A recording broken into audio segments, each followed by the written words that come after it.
Buenas tardes a todos. Vamos a dar comienzo a la mesa redonda 2, Ciencias Experimentales y Medicina, que está enmarcada en la actividad de la transhumanismo y posthumanismo, realidad o ficción. Para esta mesa contamos con 3 expertos en el ámbito científico, médico, bioético y posibles combinaciones de estas áreas. Y de la mano de estos expertos abordaremos avances científicos en nuevas tecnologías, como la edición génica, por ejemplo, nuevas terapias. Vamos a reflexionar también con ellos sobre posibilidades, opciones, límites de las tecnologías, terapias en la mejora, perfección y/o transformación de lo humano, funcionalidad o incluso podría ser de la identidad humana. Vamos a ver. Hoy contaremos con la presencia del doctor Nicolás Jouvé de la Barreda, el doctor Miquel Ángel Serra y el doctor Juan Pablo Romero. Vamos a empezar con el doctor Nicolás Jouvé de la Barreda, doctor en Biología, catedrático emérito de Genética de la Universidad de Alcalá. Ha impartido docencia en la Universidad Complutense de Madrid, en la Politécnica de Madrid, en la Universidad del País Vasco, en la Universidad de Córdoba. Nicolás Jouvé desarrolló sus estudios de posgrado en Cambridge y realizó una estancia postdoctoral en la Universidad de Columbia. Desde 1990 hasta 1994 fue presidente de la Sociedad Española de Genética. En 1991, el Consejo Social de la Universidad de Alcalá le otorgó su máxima distinción como investigador y en 1996 también como docente. Es colaborador de la Cátedra de Bioética UNESCO y miembro del Comité de Bioética de España desde 2013. Su labor científica cuenta con cerca de 200 publicaciones, la mayoría en revistas internacionales de su especialidad. Algunos de sus principales libros son Explorando los genes, desde el Big Bang a la nueva biología, El manantial de la vida, Genes y bioética, Células madre, La alquimia celular para una nueva medicina y el mensaje de la vida, El credo de un genetista. Un placer contar con usted, doctor Jouvé. Muchas gracias por estar hoy aquí. El título de la intervención del doctor Jouvé será Transhumanismo y mejoramiento genético mediante CRISPR. Gracias. Bien. Muchísimas gracias a la doctora Maite Iglesias. Quería, por favor, pedir a la asistencia que nos pongan la imagen, si puede ser, en la pantalla, para poder empezar. Ya, muchas gracias. Bueno, pues muchísimas gracias, Maite, por esta generosa presentación y también deseo felicitar, por supuesto, a la Universidad Francisco de Vitoria y a los organizadores de esta reunión del Instituto Razón Abierta. Dado que en la mesa pues, contamos también con los doctores Miguel Ángel Serra y Juan Pablo Romero, que van a dar aspectos o cuestiones sobre lo que es mejora o terapia, la diferencia, y también sobre aspectos neurológicos de estas tecnologías. Yo me voy a ceñir solamente a lo que es en sí mismo la tecnología del CRISPR, sus principios, sus aplicaciones en el genoma humano y luego al final unos aspectos bioéticos. En la primera pregunta, son una serie de preguntas que voy a ir formulando, es ¿qué es esto? ¿Qué significa o en qué consiste la técnica del CRISPR? Lo primero es situar esta tecnología como la última oleada dentro de una actividad que ya viene desarrollándose desde hace décadas, que se llama ingeniería genética. La ingeniería genética realmente es algo que aparece en los años 70 y que consiste en la manipulación del ADN, la manipulación de la información, pero una manipulación directa de esa información que está, digamos, inscrita en las moléculas de ADN, en la secuencia de las bases nucleotídicas de todos los seres vivos. Ya sabemos que la molécula del ADN se le considera la molécula de la vida y es una molécula que es común a todos los organismos. Lo que hace la ingeniería genética es tratar de modo artificial incidir directamente en esas moléculas o en secuencias determinadas de la información genética con el fin de cambiarlas para conseguir algo que tenga una utilidad. En el caso concreto de la ingeniería genética en sus principios, se empezó con bacterias y se lograron las llamadas bacterias transgénicas que pues, eran capaces de sintetizar en su propio organismo incluso fármacos humanos, introduciéndole moléculas de ADN humano, evidentemente, por ejemplo, del gen de la insulina, factores de coagulación, interferón, etc., ¿no?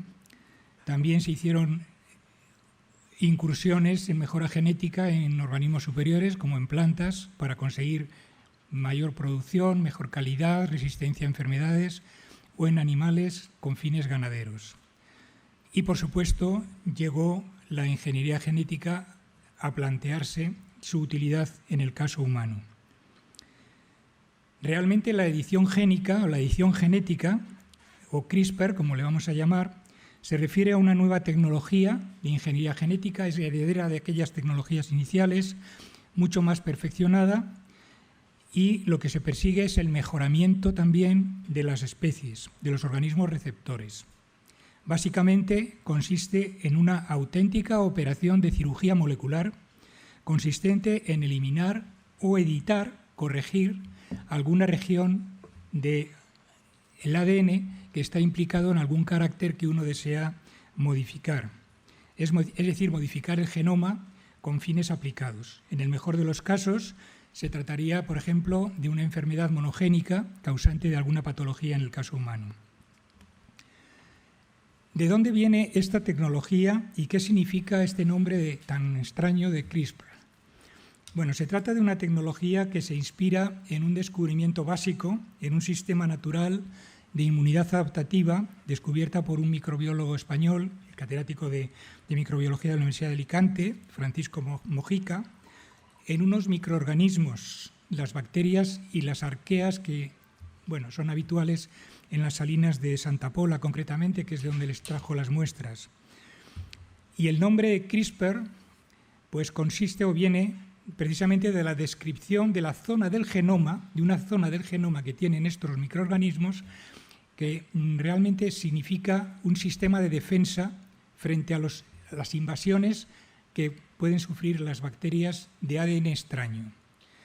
CRISPR, digamos textualmente, o en las siglas en inglés, viene de Cluster Regularly Interspecies Short Palindromic Repeats, que quiere decir que son unas secuencias repetidas. Ahí en el esquema que están viendo son esas cajitas negras que dejan unos espacios de colores entre ellas. Esos espacios de colores son precisamente las zonas que se llaman protoespaciadores, que es a donde van a parar restos de ADN de algún agente invasor que introduce su ADN en el interior de la bacteria. Inmediatamente que eso ocurre, la bacteria trocea ese ADN y ese ADN, esos trocitos, van a parar a esas zonas intercalares entre las zonas repetidas y lo va a mantener para, ante una segunda o tercera invasión, reaccionar frente al ataque de una manera, digamos, muy satisfactoria para la bacteria, porque va a significar la destrucción del ADN del agente invasor. Los bacteriófagos son unos virus que son precisamente los agentes, los principales enemigos de las bacterias.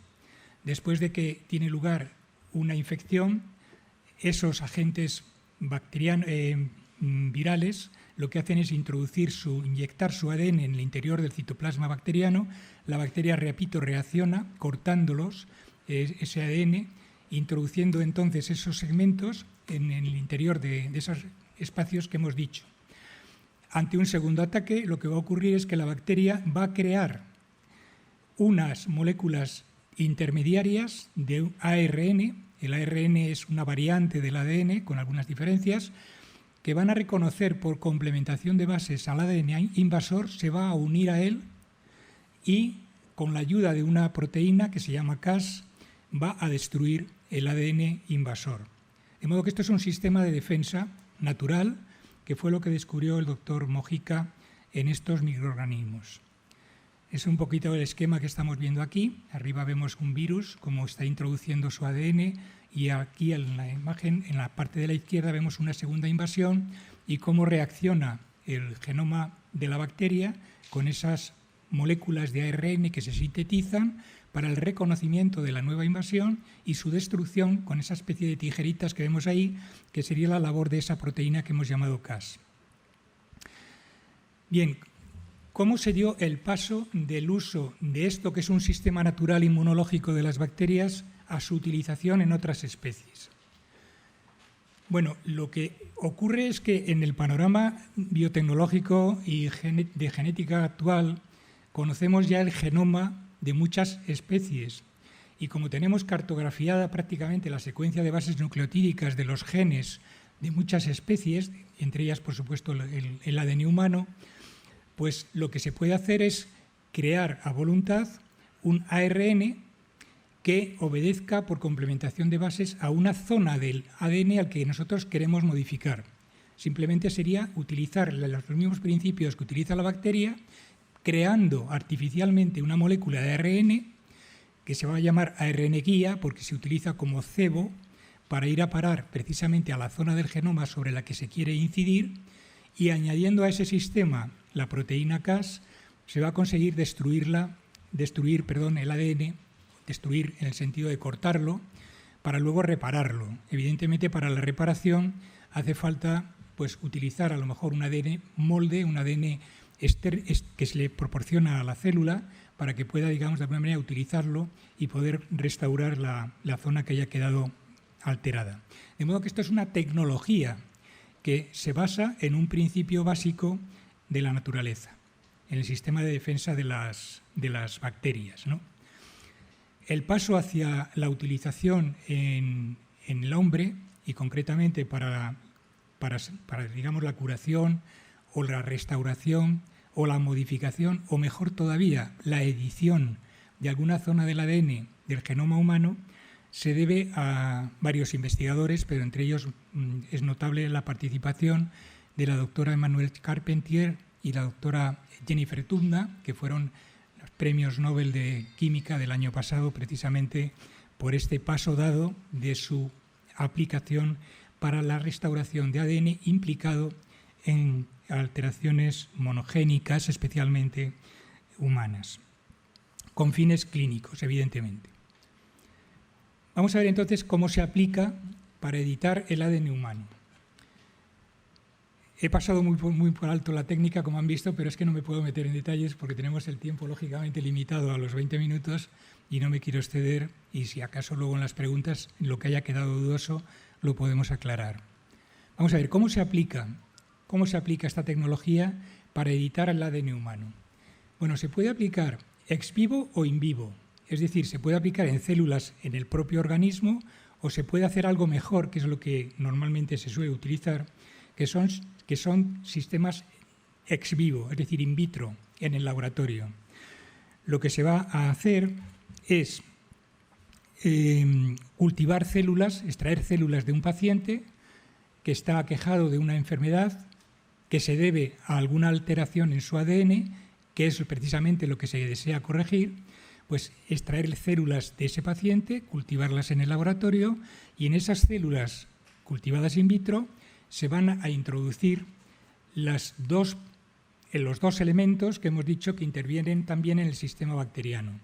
El ARN guía, un ARN que se va a sintetizar artificialmente ex profeso para que reconozca la zona del ADN que se desea editar, y la proteína Cas o alguna equivalente que vaya a actuar incidiendo sobre ese ADN, cortándolo para después restaurarlo, pero en la restauración tendrá que evidentemente editarse, es decir, corregir y poner la secuencia de bases nucleotídicas que de alguna manera modifiquen esa región y la conviertan en una región no implicada en la patología que tuviera el paciente. Eso es en lo que consiste la operación. Lo que se trata es de utilizar estos dos elementos, el ARN guía y la proteína Cas, como si fueran las manos de un cirujano y el bisturí de un cirujano. Es decir, las manos para sujetar de alguna manera al ADN sobre el que se quiere incidir y el bisturí, que sería la proteína Cas, para cortar justamente en el punto que uno desea, para lo cual evidentemente hay que conocer previamente la secuencia y de ahí el gran mérito del conocimiento del genoma humano ya desde el año 2003, como todos conocen. Una vez que se ha hecho la operación en las células, como esto se ha hecho in vitro en el laboratorio, se comprueba si la operación es correcta y en el caso de que sea correcta se devuelven al paciente con la finalidad de que quede restaurada o se quede de alguna manera solucionado el problema de la patología del sistema que tuviera alterado. ¿Cuál es la precisión que tiene esta tecnología? Como ven ustedes, es una tecnología relativamente reciente, porque el descubrimiento del sistema CRISPR por el profesor Mojica tuvo lugar en el año 2005, no ha pasado mucho tiempo, y las primeras aplicaciones pues, sucedieron unos cuantos años después, pero estamos ahora todavía, como si dijéramos, empezando a utilizarlo con fines aplicados. No solamente, por supuesto, en el ser humano, sino con fines de modificar la información genética de cualquier organismo del que se conozca, evidentemente, la secuencia del ADN que uno desea corregir. Bueno, pues aunque la precisión de esta técnica es elevada, es alta, no está exenta de fallos, especialmente en el reconocimiento de la diana del ADN al que se desea editar. Tampoco en la reparación que tiene que hacerse posteriormente para restaurar o rellenar el hueco que haya quedado después de la incisión que se haya producido con la proteína Cas. Por ello pueden producirse modificaciones no controladas que pueden alterar la información genética no solamente de la zona diana, sino incluso de alguna otra zona. Repito, la operación es bastante precisa, pero aún no lo suficientemente fina como para poderla utilizar con toda seguridad. La probabilidad de que ocurran errores, según algunos trabajos recientes, pues varía también dependiendo de la región que se desee modificar. Hay una investigación del Wellcome Sanger de Reino Unido, publicada en Nature en el año 2018, que advierte sobre la producción de alteraciones del tipo de lesiones, o sea, pérdidas de regiones de ADN y reordenaciones genómicas que se provocan precisamente por esta tecnología del CRISPR-Cas en células humanas cultivadas in vitro. Sin embargo, en el año 2019 aparece una nueva tecnología, una modificación de la tecnología, hace por tanto poco tiempo, que se llama Prime Editing, que ahorra algún paso, que es menos compleja que las técnicas iniciales y que permite una mayor precisión. Aún así, queda todavía un cierto margen de inseguridad. No es una técnica absolutamente precisa. Y una advertencia muy importante es que la tecnología no es lo mismo aplicarla en cualquier tejido o en cualquier tipo de células. En el caso humano, cuando se hacen células de tejidos somáticos, mantenidos ex vivo en el laboratorio, como hemos dicho, pues no van a existir graves problemas de seguridad, pues si la edición no fuese satisfactoria, las células pues no se van a implantar en el paciente, sino que se pueden incluso repetir las operaciones hasta que la cosa salga correctamente. Sin embargo, los errores son especialmente graves si se hace en el tejido germinal. El tejido germinal es el único tejido que tenemos, todos los organismos superiores con reproducción sexual, en el que se generan las células gaméticas. Por lo tanto, hacer operaciones en un tejido del que se van a derivar gametos que van a trascender a generaciones futuras, pues encierra un riesgo adicional, el riesgo de trasladar errores incontrolados a generaciones futuras. Dicho todo eso, lo siguiente sería pues, poner algunos ejemplos de aplicación en caso clínico, en el caso médico. Edición genómica con fines terapéuticos, podríamos decir. Bueno, en el momento actual, en el año 2021 y ahora mismo en junio, prácticamente esto está consultado hace un par de días, se registran en la web internacional de ensayos clínicos, que es donde se registran todos los trabajos a nivel mundial que se están haciendo ahora mismo sobre cualquier tipo de tecnología con finalidades clínicas, pues aproximadamente de unos 380.000 investigaciones en todo el mundo, más de 220 países, pues hay 47 trabajos actualmente en marcha que son ensayos clínicos que están utilizando la tecnología de CRISPR con dos tipos de finalidades clínicas, diagnósticas o terapéuticas. Diagnósticas, pues simplemente para reconocer la presencia del ADN de algún microorganismo normalmente, o terapéuticas, que es la finalidad que más nos interesa, la más próxima incluso a lo que pueden también desear los transhumanistas que se proponen modificar el genoma. Bueno, pues las terapéuticas, en este caso con fines de salud, son aproximadamente unos 40 y tantos trabajos que se distribuyen entre aplicaciones dirigidas a la corrección de enfermedades monogénicas, es decir, debidas a un solo gen que está alterado en un paciente y que da lugar a una patología, ahora veremos un listado, o bien una aplicación muy interesante que es como un nuevo método de inmunoterapia para el cáncer. Hay una cosa que sí quería decir, importante, y es que hablamos de una tecnología que permite hacer edición génica, es decir, corregir el ADN en detalles de un gen, un simple gen, que está implicado además, porque lo conocemos por historial genético y por muchas otras investigaciones, que está a su vez implicado en una enfermedad. Lo que los transhumanistas desearían sería a lo mejor aplicarlo para corregir no un gen concreto, sino ellos más bien hablan de algún carácter, más que genes hablan de caracteres. Y entonces están hablando de algo que pueda incidir en facultades físicas, mentales, alargamiento de la vida, de lo cual en genética todavía se está en mantilla. Es decir, realmente genes que estén implicados en una serie de caracteres mucho más complejos, porque esos caracteres son mucho más complejos, no son sistemas monogénicos, es una ensoñación. Adelanto esto como un detalle de la posibilidad de aplicación de esta tecnología, ¿no?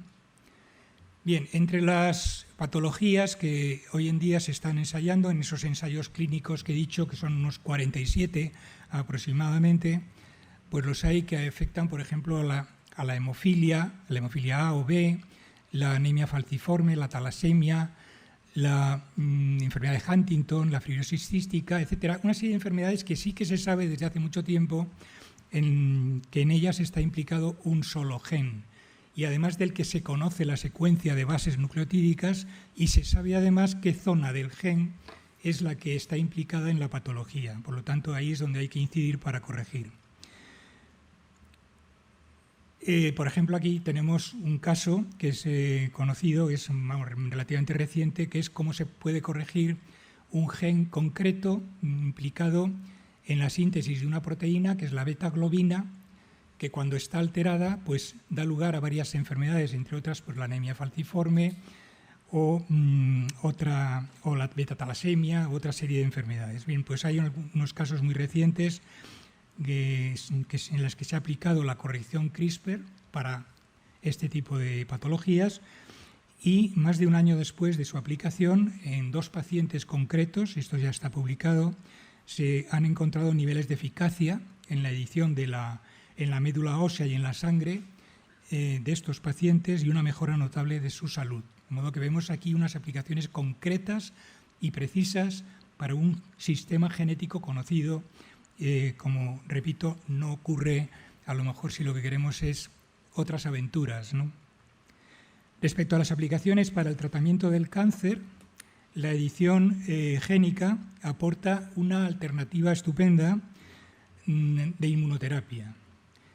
Se trata, por ejemplo, de reforzar la síntesis de unas proteínas antigénicas en la superficie de las células T del sistema inmunológico, de tal manera que esos antígenos sean capaces de reconocer unos anticuerpos que están en la superficie de las células tumorales. De tal manera que, al ser una modificación, una edición génica con el CRISPR de forma constitutiva, las células T de nuestro sistema inmunológico se pueden dirigir directamente a las células tumorales, atacarlas e incluso vencerlas. Esta idea de reforzar los linfocitos T mediante CRISPR, pues realmente también ha dado ya resultados muy positivos. Incluso hay pacientes que ya han sido tratados con este sistema en una leucemia linfoblástica aguda infantil, en linfoma de Hodgkin, e incluso ya se habla de tumores sólidos.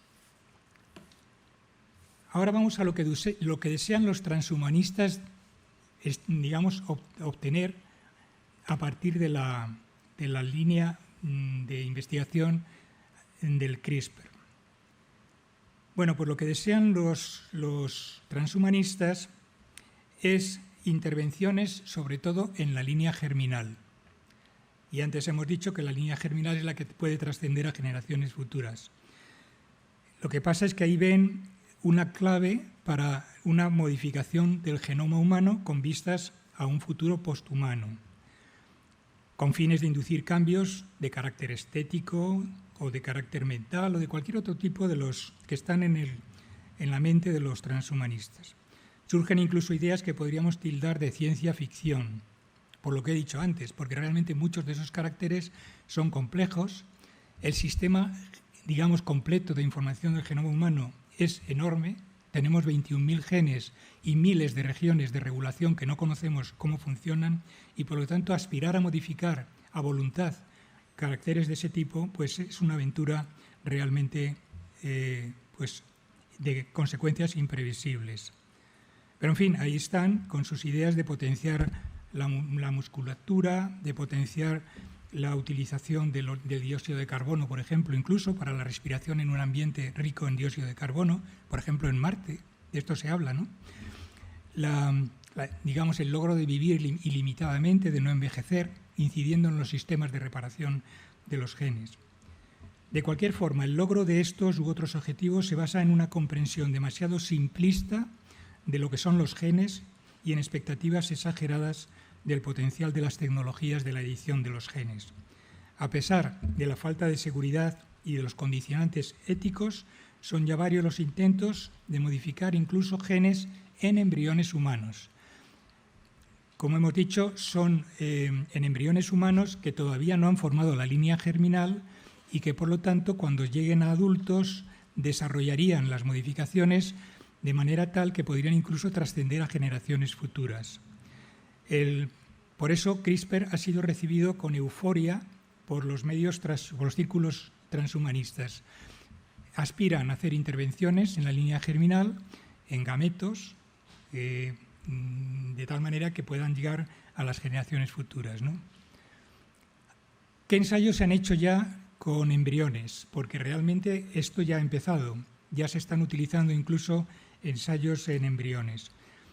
Pues ya desde el año 2015, en el año 2015 y 2016, por ejemplo, en las universidades de China, se llevaron a cabo modificaciones genéticas en embriones obtenidos por fecundación in vitro, embriones humanos, aunque luego no se implantaban.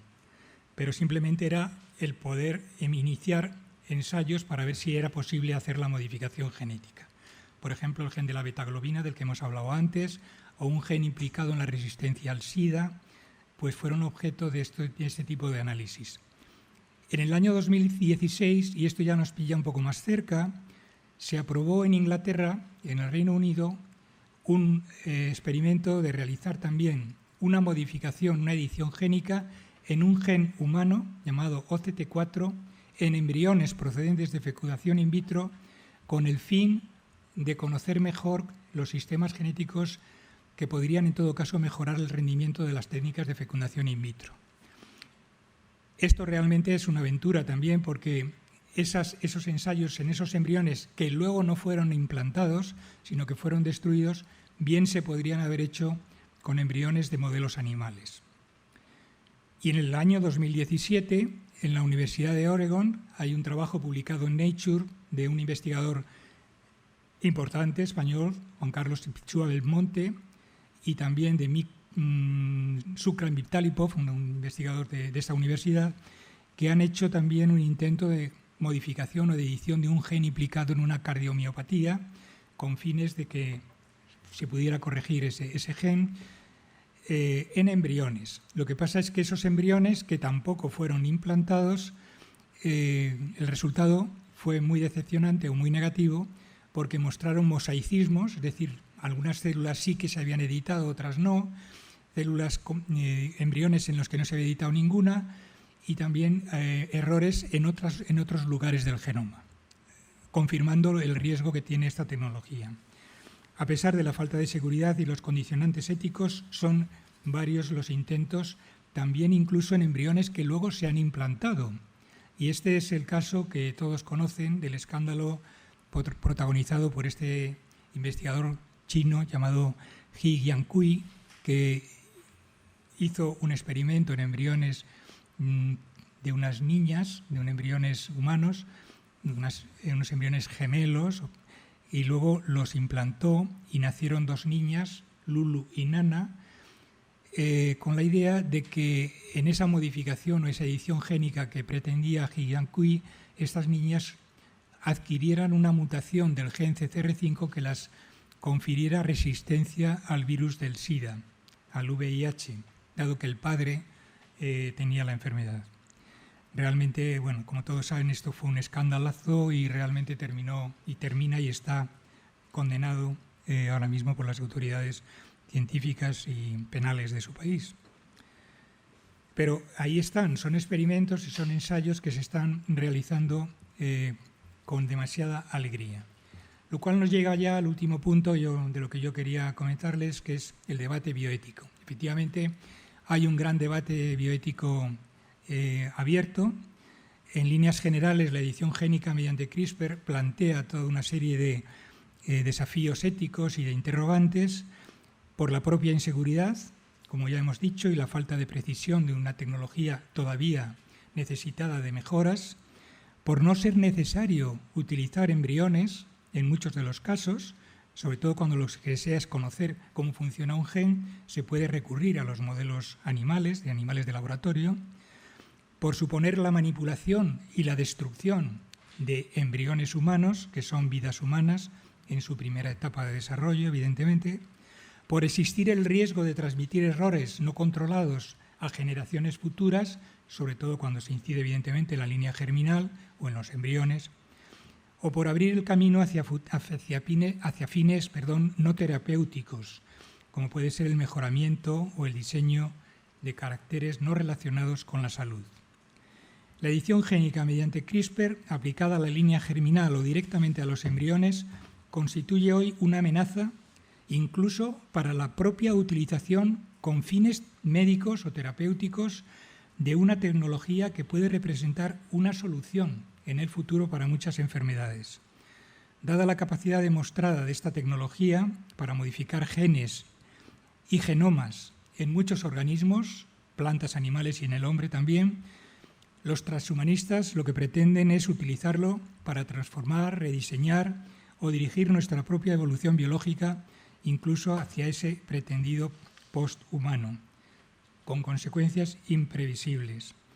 Sin embargo, se mantiene hoy en día un gran debate bioético y los principales investigadores de este campo han establecido una moratoria. El último aviso importante tuvo lugar en el año 2019, después de varias reuniones de expertos.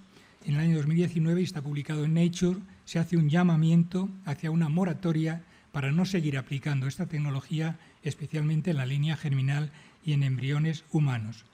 Porque de seguir así, podría quedar, por supuesto, en suspenso una importante pregunta. La pregunta es si podrá algún día justificarse el uso clínico de CRISPR para la edición de genes de la línea germinal y para solucionar muchas de nuestras patologías. Muchas gracias.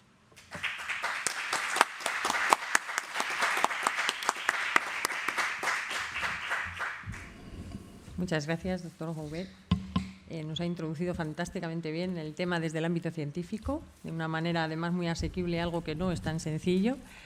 Vamos a dar la palabra al doctor Miquel Ángel Serra.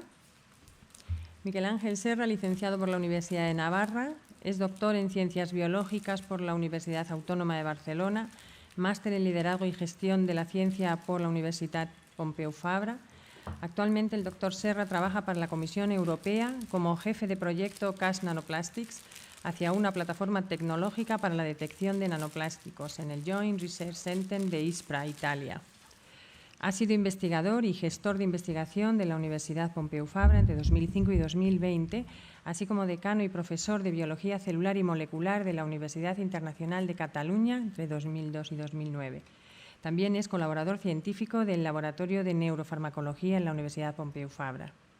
Es miembro, entre otros, del Colegio Profesional de Biólogos de Cataluña y de la Sociedad Española de Bioquímica y Biología Molecular.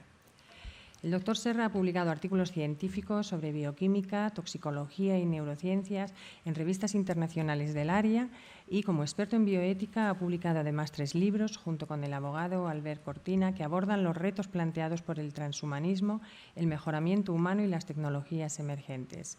Gracias, doctor Serra, por contar con usted una vez más aquí en la casa. Muchas gracias por estar hoy aquí.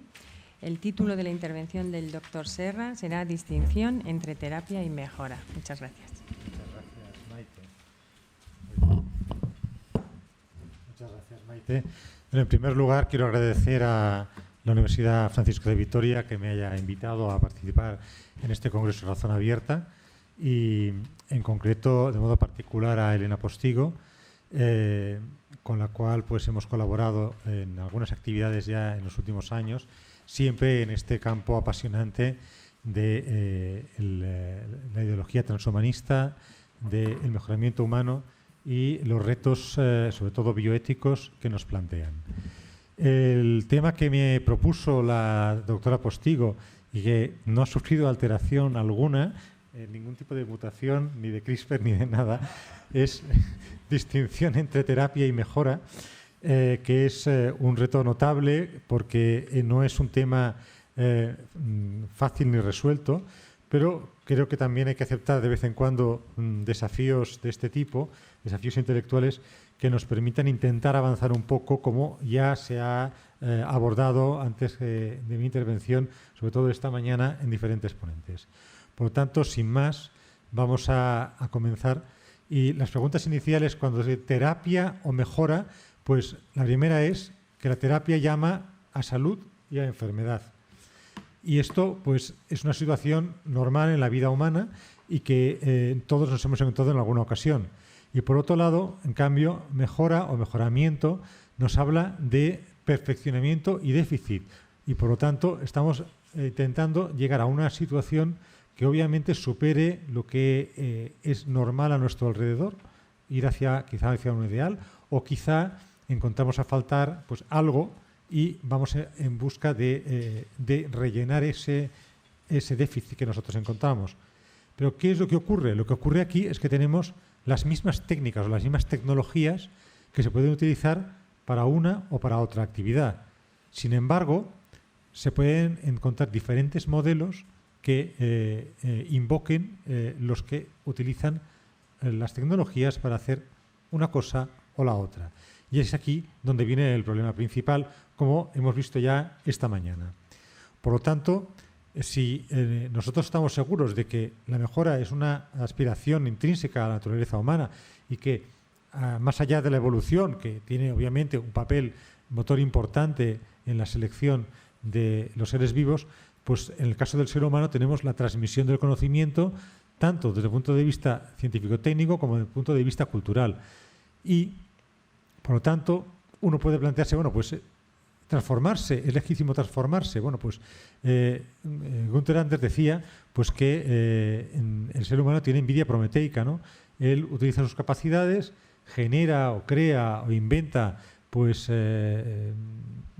máquinas con capacidades muy superiores a las del propio ser humano y luego él aspira a utilizar esas tecnologías para transformarse a sí mismo con objeto pues de mejorarse para estar a la altura de esas maquinarias, de esos sistemas que él mismo ha inventado, ¿no? Y claro, esa envidia prometeica necesita de esas tecnologías y esas tecnologías son las que Rocco y Bainbridge bautizaron como tecnologías emergentes o convergentes NBIC, ¿no? Y el NBIC pues viene de la, no sé si se llega a leer bien, nanotecnología, biotecnología, tecnología de la información y ciencias cognitivas o neurociencias, ¿no? Es un informe que se le encargó la National Science Foundation de Estados Unidos que se publicó en 2002. Y estas tecnologías significan, según George Kush, un salto cualitativo respecto de las anteriores. Nosotros no podemos pensar en una tecnología como CRISPR o como el Prime Editing, que nos ha presentado muy brillantemente el profesor Juve, como lo que teníamos antes. Se trata de un salto realmente de calidad y, por lo tanto, el desafío es un desafío también cualitativamente diferente, por lo que significa que, por ejemplo, se pueda manipular o que se pueda modificar A los biólogos nos gusta más el término modificar que manipular, ¿verdad? A veces, pues, porque es mucho más preciso, ¿no? Pues modificar el DNA o el ADN de las células de la línea germinal, cosa que antes no se podía ni siquiera plantear y que ahora no únicamente se ha planteado, sino que se ha llevado a cabo. Digamos que se ha perpetrado, sería correcto, ¿no? Bien. Estas tecnologías, pues tengo aquí una animación, un cómic que se publicó en Nature ya hace 5 años, pero que sigue siendo muy útil. El poder computacional, la abundancia de datos, que es un tesoro increíble que se nos pone a disposición para hacer muchísimo bien, pero que obviamente también se puede utilizar para el mal o para ganar mucho dinero, como hacen algunos. La velocidad de comunicación, por lo tanto, todo lo que significa el desarrollo de la inteligencia artificial, la disponibilidad cada vez más de dispositivos que se pueden comunicar o interaccionar a distancia con otros dispositivos y, por lo tanto, se desarrolla todo lo que es el Internet de las cosas, el boom de la biología, entre ellos pues, las técnicas de modificación del genoma como CRISPR y otras, las tecnologías de impresión en 3D y que se han demostrado tan útiles, ¿verdad? Ahora, hace unos meses para diseñar y fabricar respiradores, ¿no? Esto lo hicieron en la SEAT en Barcelona. Pues, como decía antes, los ingenieros resuelven problemas con eficiencia, pues se pusieron, pues en vez de fabricar retrovisores o a fabricar, qué sé yo, cualquier otro elemento del coche, pues cogieron y hicieron respiradores para los enfermos que estaban en áreas de cuidados intensivos, ¿no? Y luego la robótica, con todas las aplicaciones tan extraordinarias que tiene, ¿no? Bueno, pues estas son las tecnologías NB&C. Estos son los instrumentos que tenemos a nuestra disposición para intervenciones terapéuticas o para intervenciones de mejoramiento. Y por lo tanto, como pueden ver, pues pueden tener un uso dual, ¿verdad? Un uso, pues digamos, para finalidades buenas, aceptables, legítimas, o bien para malas, ilegítimas o peligrosas. A mí me gusta mucho, pues, cuando se está hablando de el mejoramiento humano y de perfeccionarse y de transformarse, etcétera, mirar un poquito más hacia otros lugares del mundo, hacia otras poblaciones, quizá menos afortunadas que nosotros, y ver cuáles son realmente los retos de la medicina. Ya que se está hablando de terapia o mejora, bueno, pues la terapia habla de medicina, ¿no? Se dialoga con la medicina. ¿Y cuáles son los retos de la medicina del tercer milenio? ¿Qué es lo que nos estamos encontrando todavía ahora y cómo queremos afrontar esa situación, ese problema, ¿no? Entonces aquí tenemos las 10 causas de muerte en países pobres, vamos a decirlo así rápidamente, y en países ricos. A la izquierda de la imagen tienen los países pobres, a la derecha los países ricos. Pues pueden ver que la causa principal de muerte en los primeros son las infecciones de las vías respiratorias bajas. Casualmente, la razón por la cual se han muerto muchos de nuestros conciudadanos de COVID, ¿verdad? Bueno, pues ahí se mueren antes del COVID, ya de eso, pues mucho más que de otra cosa. SIDA, enfermedades relacionadas con diarreas gastrointestinales, muchas veces pues por deshidratación masiva, infarto y luego las enfermedades isquémicas del corazón. Que esta última causa que acabo de citar es la primera en países ricos, luego se va por el infarto y luego los diferentes cánceres, enfermedad de Alzheimer y la enfermedad pulmonar obstructiva crónica. Como pueden ver, las causas de muerte son muy diferentes en el caso de unos y en el caso de otros. Pero es que además, si vamos a ver el número de personas que necesitan una determinada acción sanitaria, ya no digo una enfermedad, una acción sanitaria, y no lo tienen, pues podemos ver que agua potable, pues lo necesitan 1.000 millones de personas en el mundo que no tienen acceso, más de 1.000.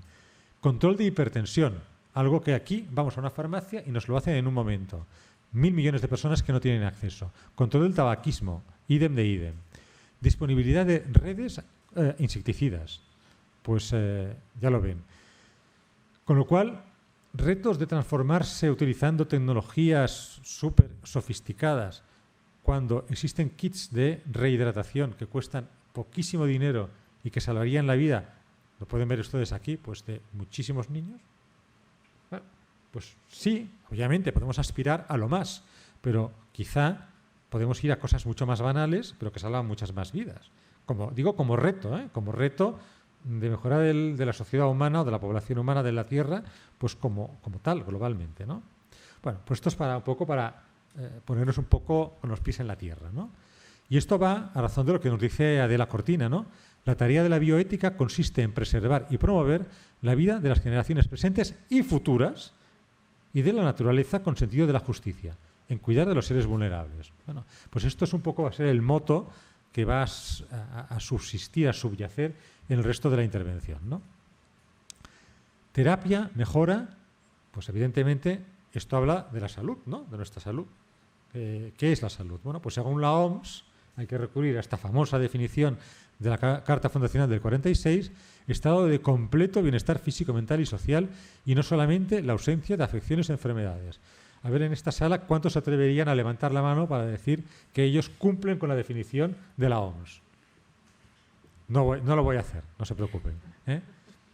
Bien, comprende diferentes aspectos, muy bien, pero para los transhumanistas, y aquí pongo unas ideas de Savulescu y su grupo, del grupo de Oxford, del que nos ha hablado Sanders esta mañana, que para alcanzar ese bienestar que sería ahí, ¿no?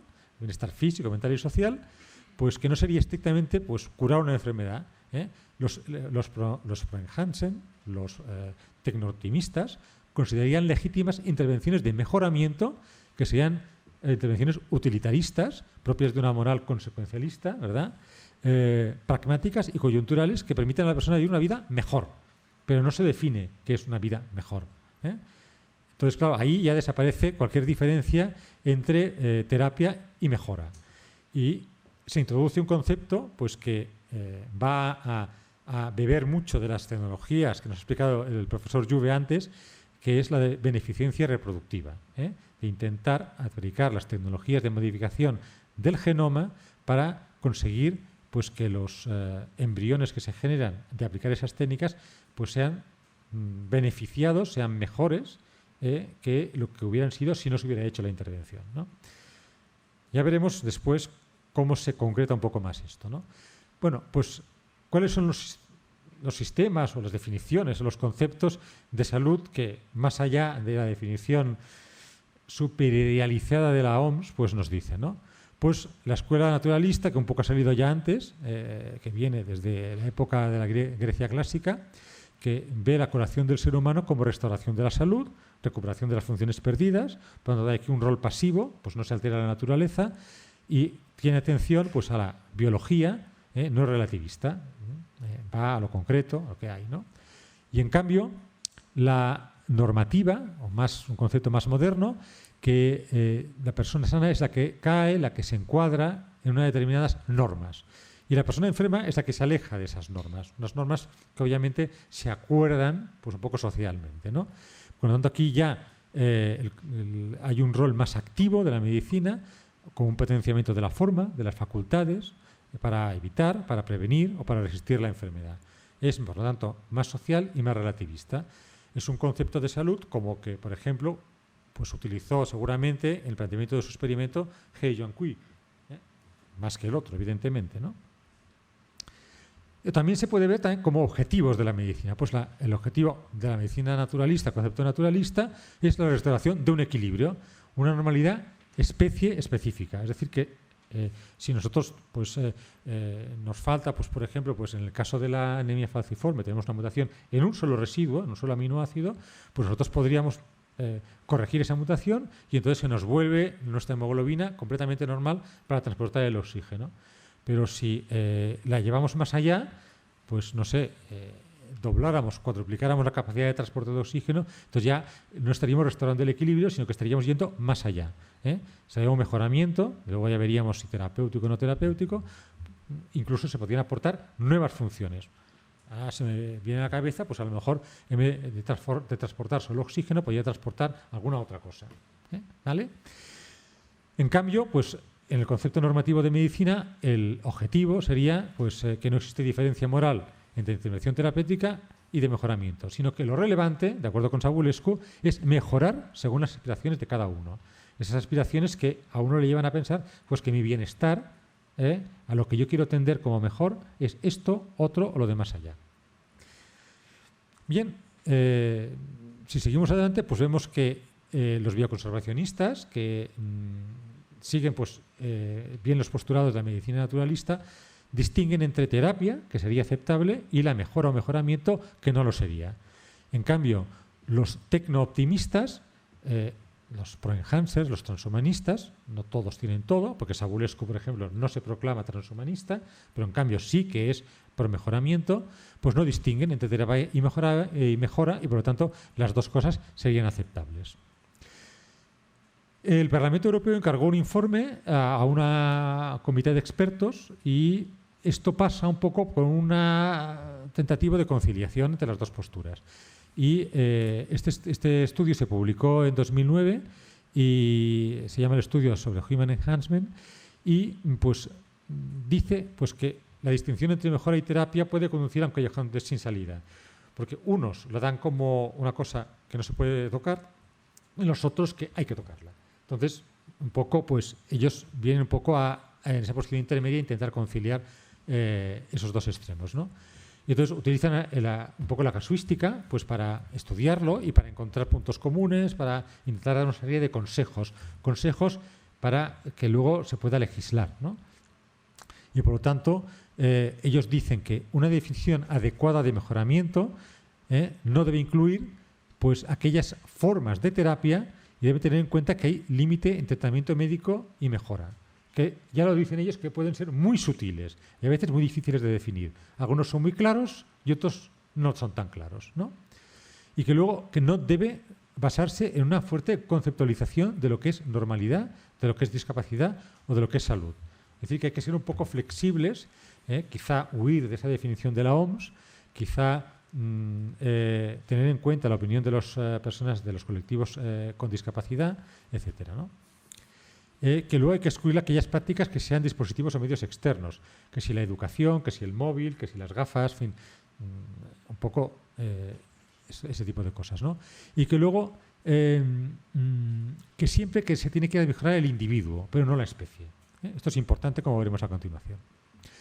Hicieron esta tabla que se publicó en su informe y que es una tabla pues, interesante porque todos estamos de acuerdo en la columna 1, espero que se vea bien, y la columna 6. Pero las columnas 2, 3, 4 y 5 pueden generar muchas incertidumbres. Porque, por ejemplo, algunos casos que se nos podían ocurrir, ¿no? Tenemos dos niños, ¿no? Tim y Bill. Tim es hijo pues, de padres de estatura normal, pero tiene un cáncer y como consecuencia de ese cáncer, pues su cuerpo produce menos hormona del crecimiento y entonces tienen miedo de que no llegue a alcanzar esa estatura pues, que debería tener. Y entonces se le da un tratamiento de hormona del crecimiento, como a Messi, por ejemplo, ¿no? ¿Vale? No, fue así, no tuvo cáncer, él era así. Vale, entonces, bueno, pues ¿eso qué es? Pues es terapia, ¿no? Eso es bastante claro. Pero hay otro niño que se llama Bill y que es hijo de padres pues, que son bajitos. Entonces, pues ese niño pues, llegaría a una altura pues de bajito, ¿no? Pero los padres dicen, no, queremos que sea tan alto como su amigo Tim. Entonces le dan hormona de crecimiento. Eso que sería una intervención terapéutica, pero con finalidad de mejora o de mejoramiento o no. Entonces, en el caso de Tim, estamos en la columna número 1, en cambio, en el caso de Bill estaríamos quizá en la 2, ¿no? No sabemos.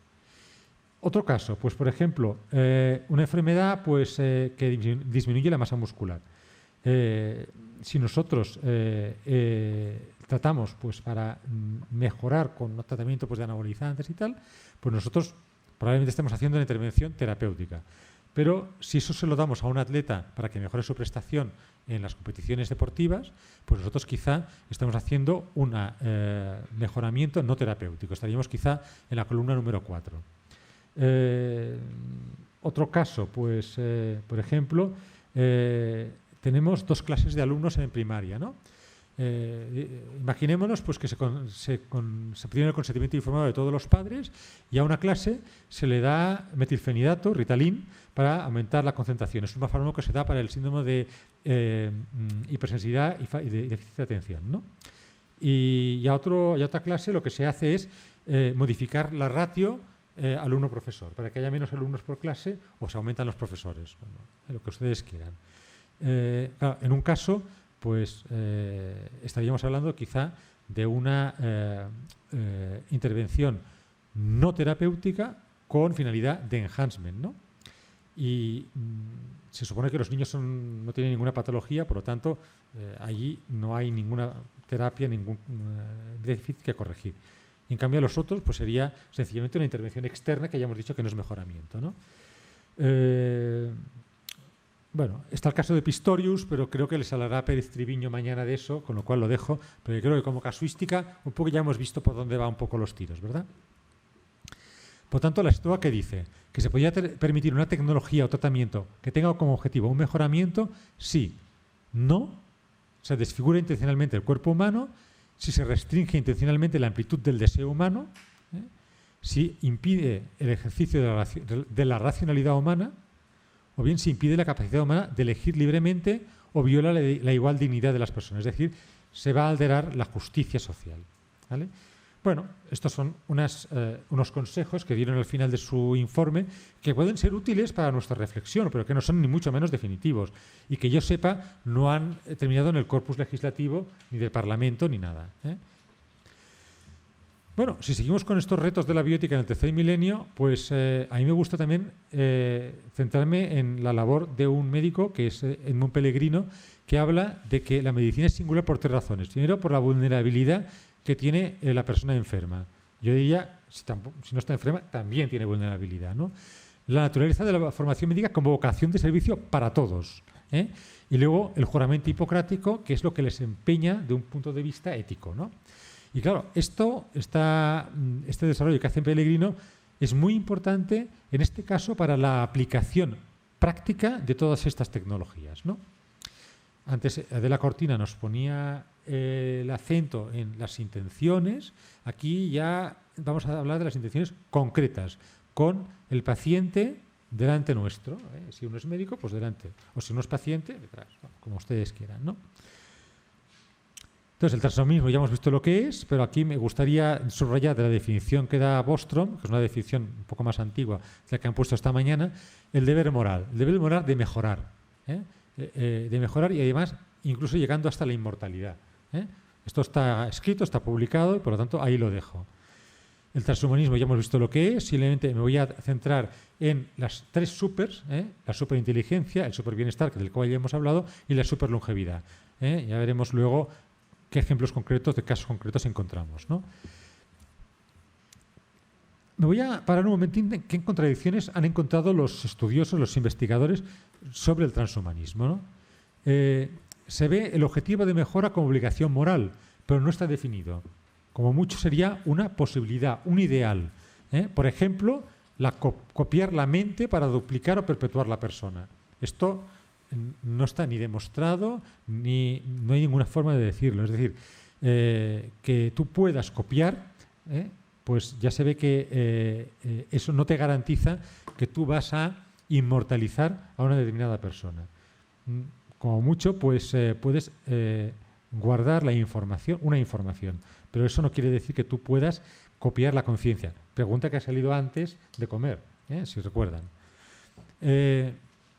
El fin último, el hombre mejorado, ha sido suplantado por los medios con los que se pretende alcanzarlo. Esos rasgos de personalidad que ya antes nos ha dicho el profesor Juve, que muchas veces son tan complejos que difícilmente una tecnología va a conseguir alcanzar esa mejora en un rasgo determinado, ¿eh?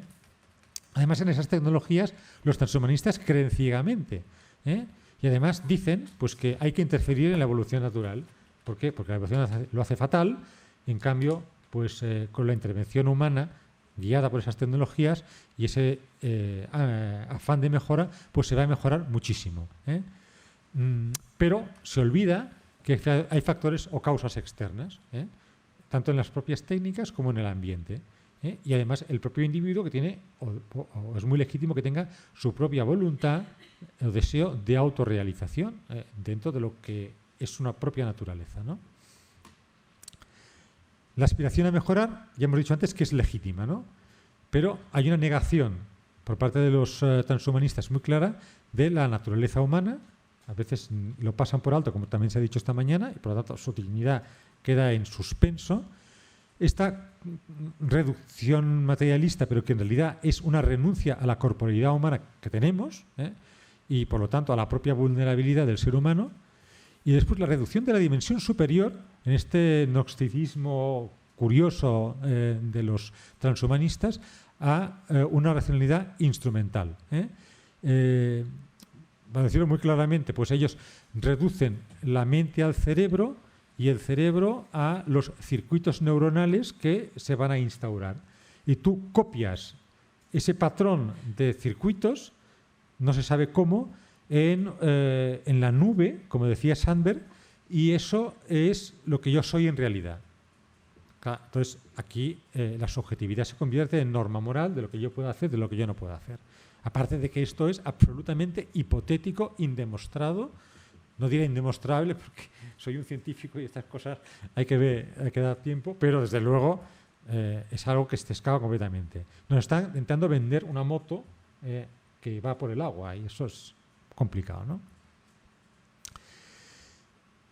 ¿Qué contradicciones tiene el mejoramiento? Bueno, pues los estudiosos también han identificado algunas, ¿no? La desventaja en la distribución de los recursos. Evidentemente, los más ricos van a acceder antes a esas tecnologías de mejoramiento que los pobres. Y eso va a hacer que tengan una situación de ventaja todavía mayor. Y se va a agrandar esa diferencia sucesivamente. Luego hay una complicidad con una concepción dañina de la realidad. Entonces, a veces se da pues, un valor excesivo a una cierta normalidad por acuerdo social, como ocurre, por ejemplo, con la cirugía cosmética.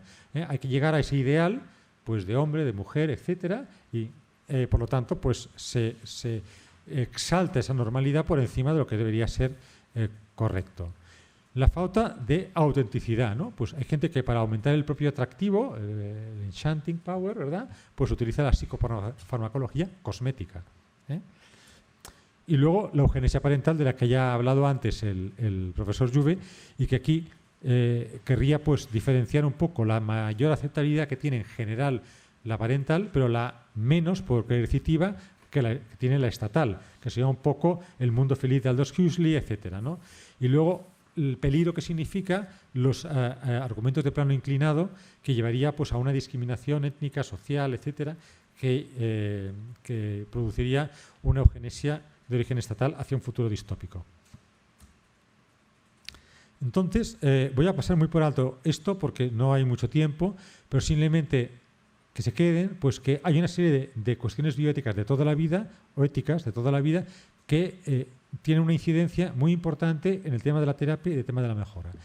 Las acciones de doble efecto, esto es evidente, tú puedes intentar una acción de terapia de mejora, es igual, pero puedes tener mala suerte y en vez de ir a la diana, te vas fuera de diana, off target. Entonces, bueno, pues a lo mejor mejoras, tienes unas células que sí y otras que no. Mosaicismo. Principio de responsabilidad. Esto lo desarrolló Hans Jonas hace años, ¿no?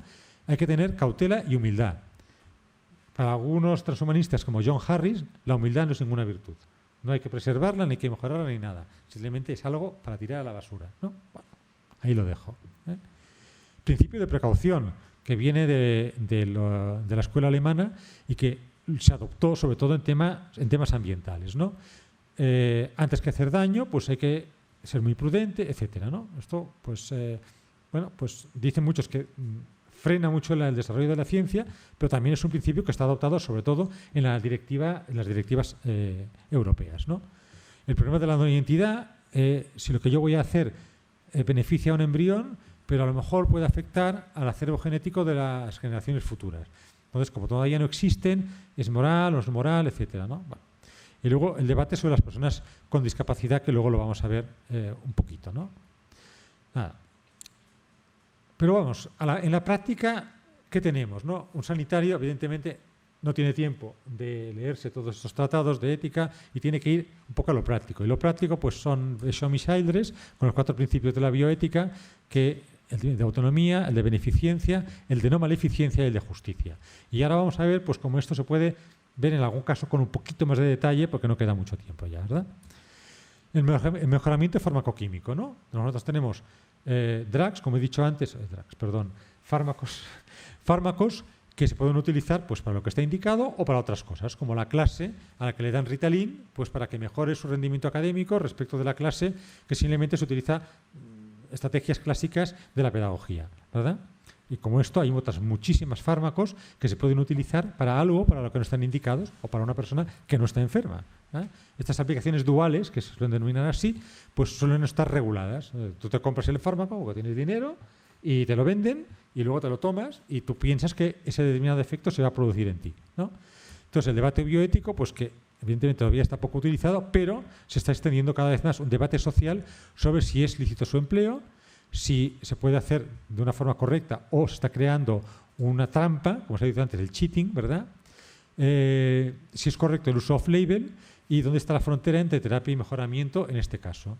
Y por lo tanto hay que tener en cuenta el marco legal, Agencia Española de Medicamentos y Productos Sanitarios, la formación que van a tener los profesionales sanitarios para ello, el equilibrio entre beneficios y riesgos y los programas de prevención que existen y luego una reflexión individual y social, las dos cosas.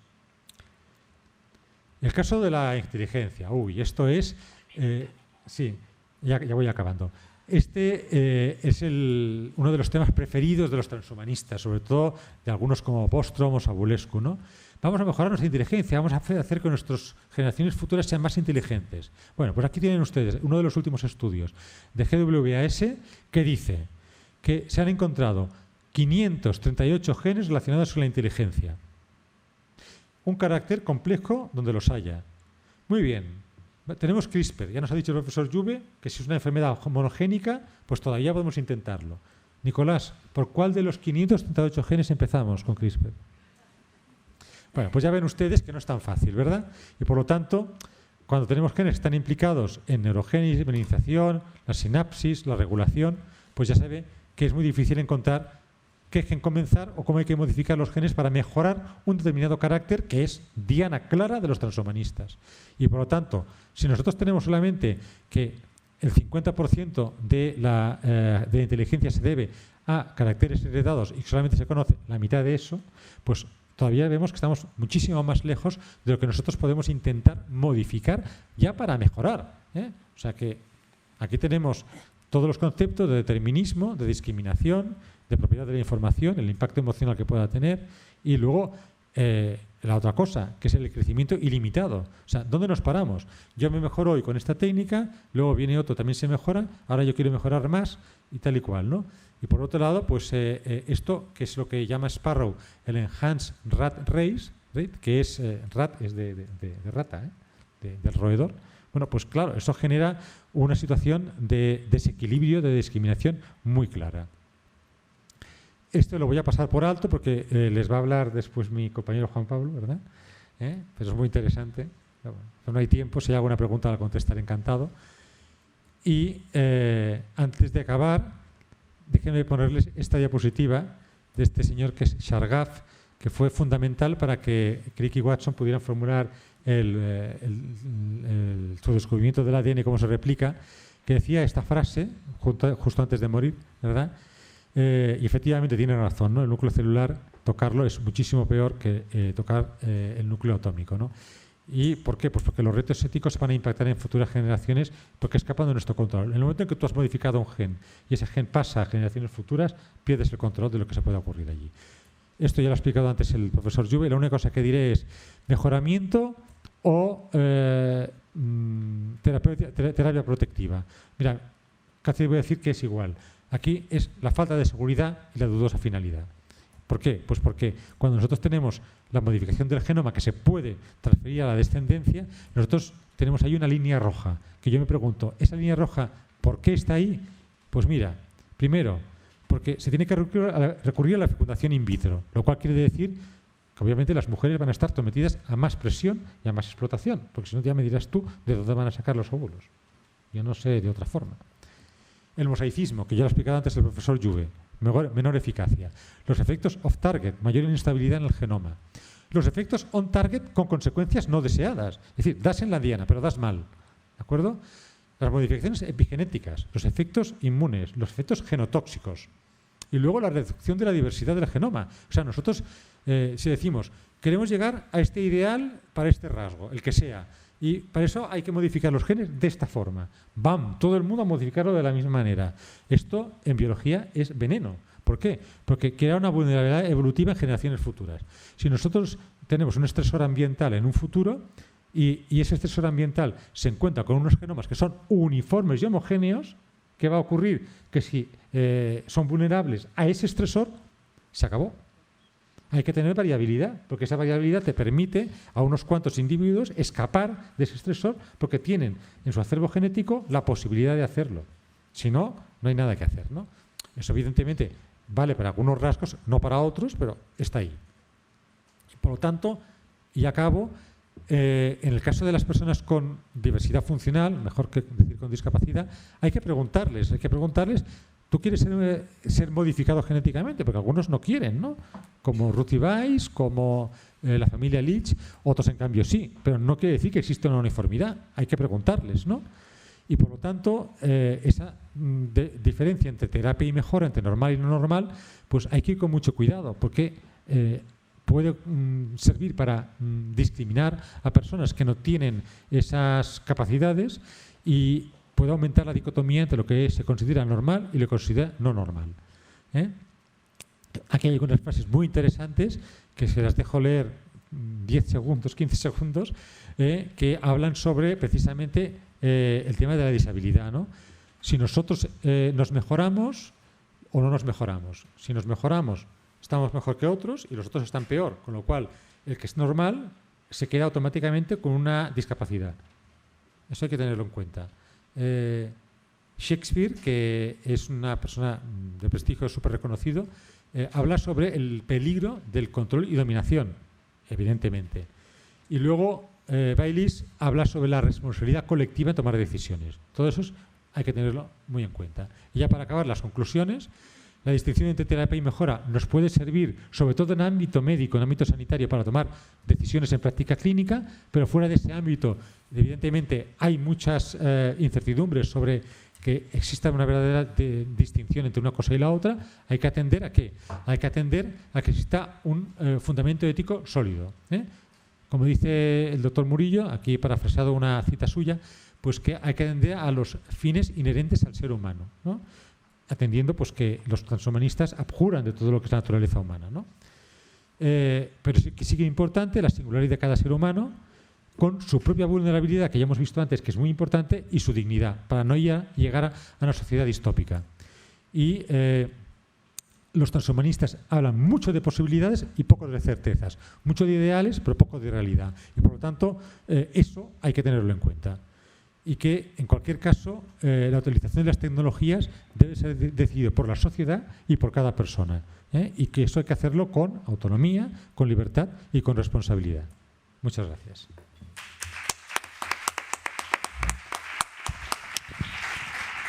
Ciertamente muy apasionante. Gracias, doctor Serra. Vamos a pasar al último ponente de la tarde de esta mesa, el doctor Juan Pablo Romero. Es médico, neurólogo, con un doctorado en neurociencias por la Universidad Complutense de Madrid, máster en bioquímica por la Universidad Francisco de Vitoria, imparte docencia en anatomía humana y neuroanatomía a farmacéuticos, biomédicos y médicos en la UFV y compagina esta labor docente con su trabajo como neurólogo en la unidad de daños cerebrales del Hospital Beata Mariana de Madrid y es jefe del grupo de investigación para la rehabilitación del daño cerebral y los trastornos del movimiento de la Facultad de Ciencias Experimentales. Sus campos de interés en la investigación son enfermedades neurodegenerativas, trastornos de movimiento y aplicaciones biotecnológicas para la neurorehabilitación. Los proyectos activos de su grupo se orientan hacia la neuromodulación no invasiva para la neurorehabilitación tanto de las secuelas de daño cerebral adquirido, como el ictus o como la enfermedad de Parkinson. Con el desarrollo de sus investigaciones, el grupo de Juan Pablo pone al alcance de los pacientes una técnica efectiva y no invasiva a nivel hospitalario que puede complementarse con las terapias convencionales con el objetivo de mejorar el bienestar de los pacientes, disminuir su requerimiento de medicación, así como reducir el coste sanitario. Con más de 45 publicaciones científicas en revistas del máximo nivel, esta actividad sin duda pone a nuestra universidad en el mapa de la investigación clínica en neurobiología. Gracias, doctor Romero. Muchas gracias por compartir esta mesa. El título de la intervención del doctor Romero será Limitaciones del cerebro humano, oportunidades de mejoramiento. Bueno, me perdonan si empiezo a hablar aquí y luego me voy a pasar al atril de allí cuando traigan un pasador de diapositivas. Primero que nada, muchas gracias al Instituto de Razón Abierta por invitarme una vez más al Congreso, y para mí es un desafío siempre abordar estos temas, y sobre todo después de ponentes tan elocuentes como mis compañeros doctor Lluve y doctor Serra. Vale, yo sobre todo en esta presentación probablemente os voy a dar más preguntas que conclusiones, y es una de las pocas presentaciones que he hecho en las cuales no puedo dar conclusiones, sino puedo dejaros con preguntas al final.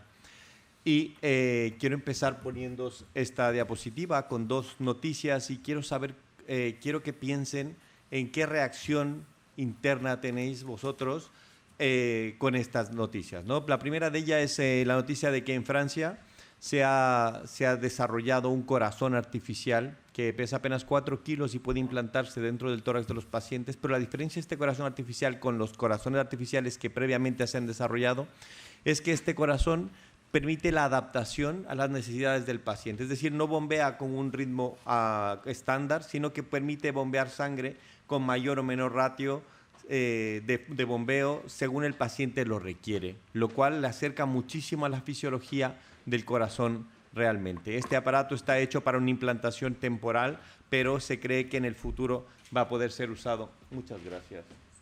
Muchas gracias, perdón.